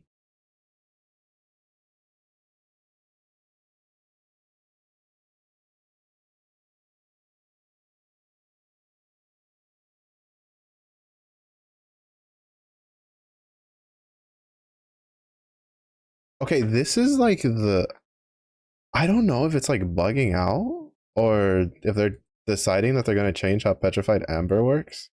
Because this is like the second time I've walked in, and I know for a fact I haven't been into that room at all. And the mobs are already out trying to attack the tree, but the tree doesn't have its like health bar, and it just gives me the petrified ember. Which, if that's the case, like I really hope so, because it's so annoying, the tree, the way they have it set up. Because when, I mean, like for instance, this build can't do it, but I feel like this is like probably one of the only builds that can't. Well, I guess if you do a cast when stun build, you also can't really do the petrified amber.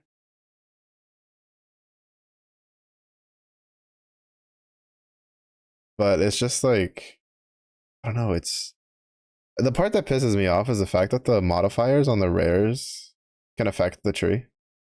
So like if you get one that has a lightning storm and you happen to stand next to the tree when it procs the lightning storm, all of those individual lightning ball hits count against the tree because they count as a monster's hit. And it's so aggravating. I've lost like half a tree because of that. I've lost half a tree that none of the rares got anywhere near it. Just because of the lightning stuff. The caustic Like the after death orbs do the same thing. The crystals do the same thing. And it's just like there's just these effects that I'm like, bro, this have no business affecting the tree at all whatsoever. Molten Shell does it too. Like it's just annoying. So if they're planning on changing it, please do. Please do. It also means I'll be able to like farm petrified amber on this build. Kind of the biggest problem is that I need to farm petrified amber so I can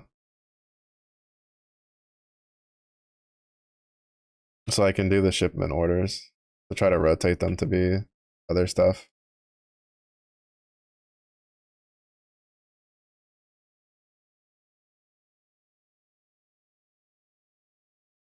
But I can't because it requires me to swap builds, and even on ones where the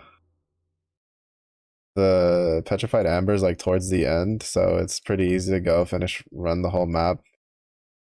But the portal come back, swap characters, come back on the other character, and then do the petrified amber. I just can't. I always forget. I just autopilot.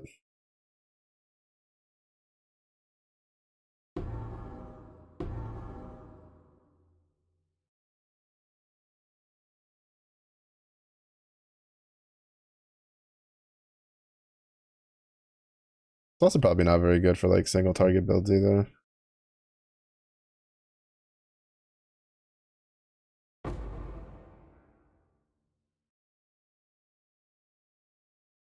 Or at least like single target skills that don't really have a lot of ways to get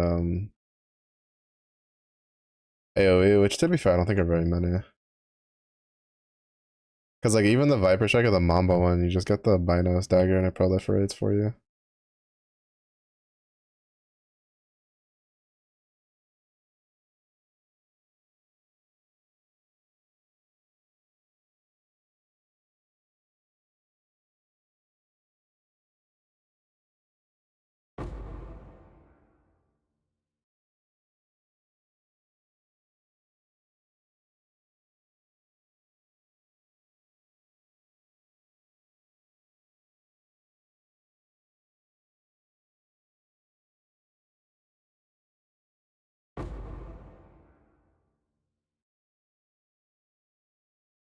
Decent amount of like essence spawning.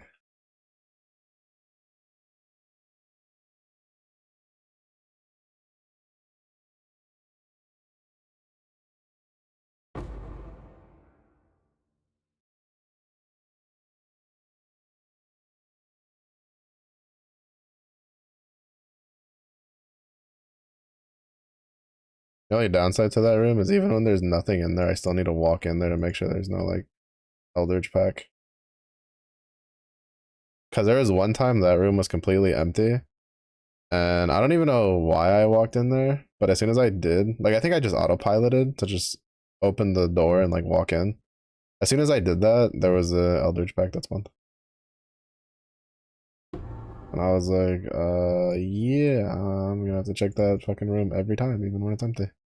Mildly annoying.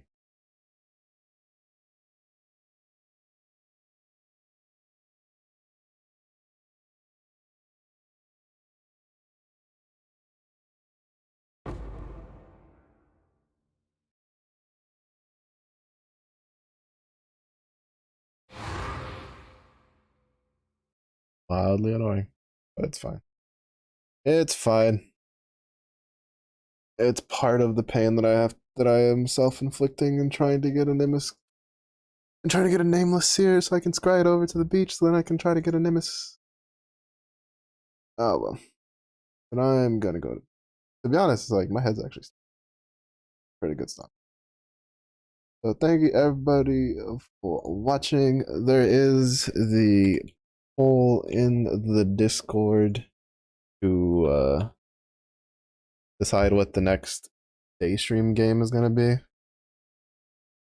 We're gonna start that on Wednesday, the 4th, right? I know my days of the week. Yeah, that'll be on Wednesday.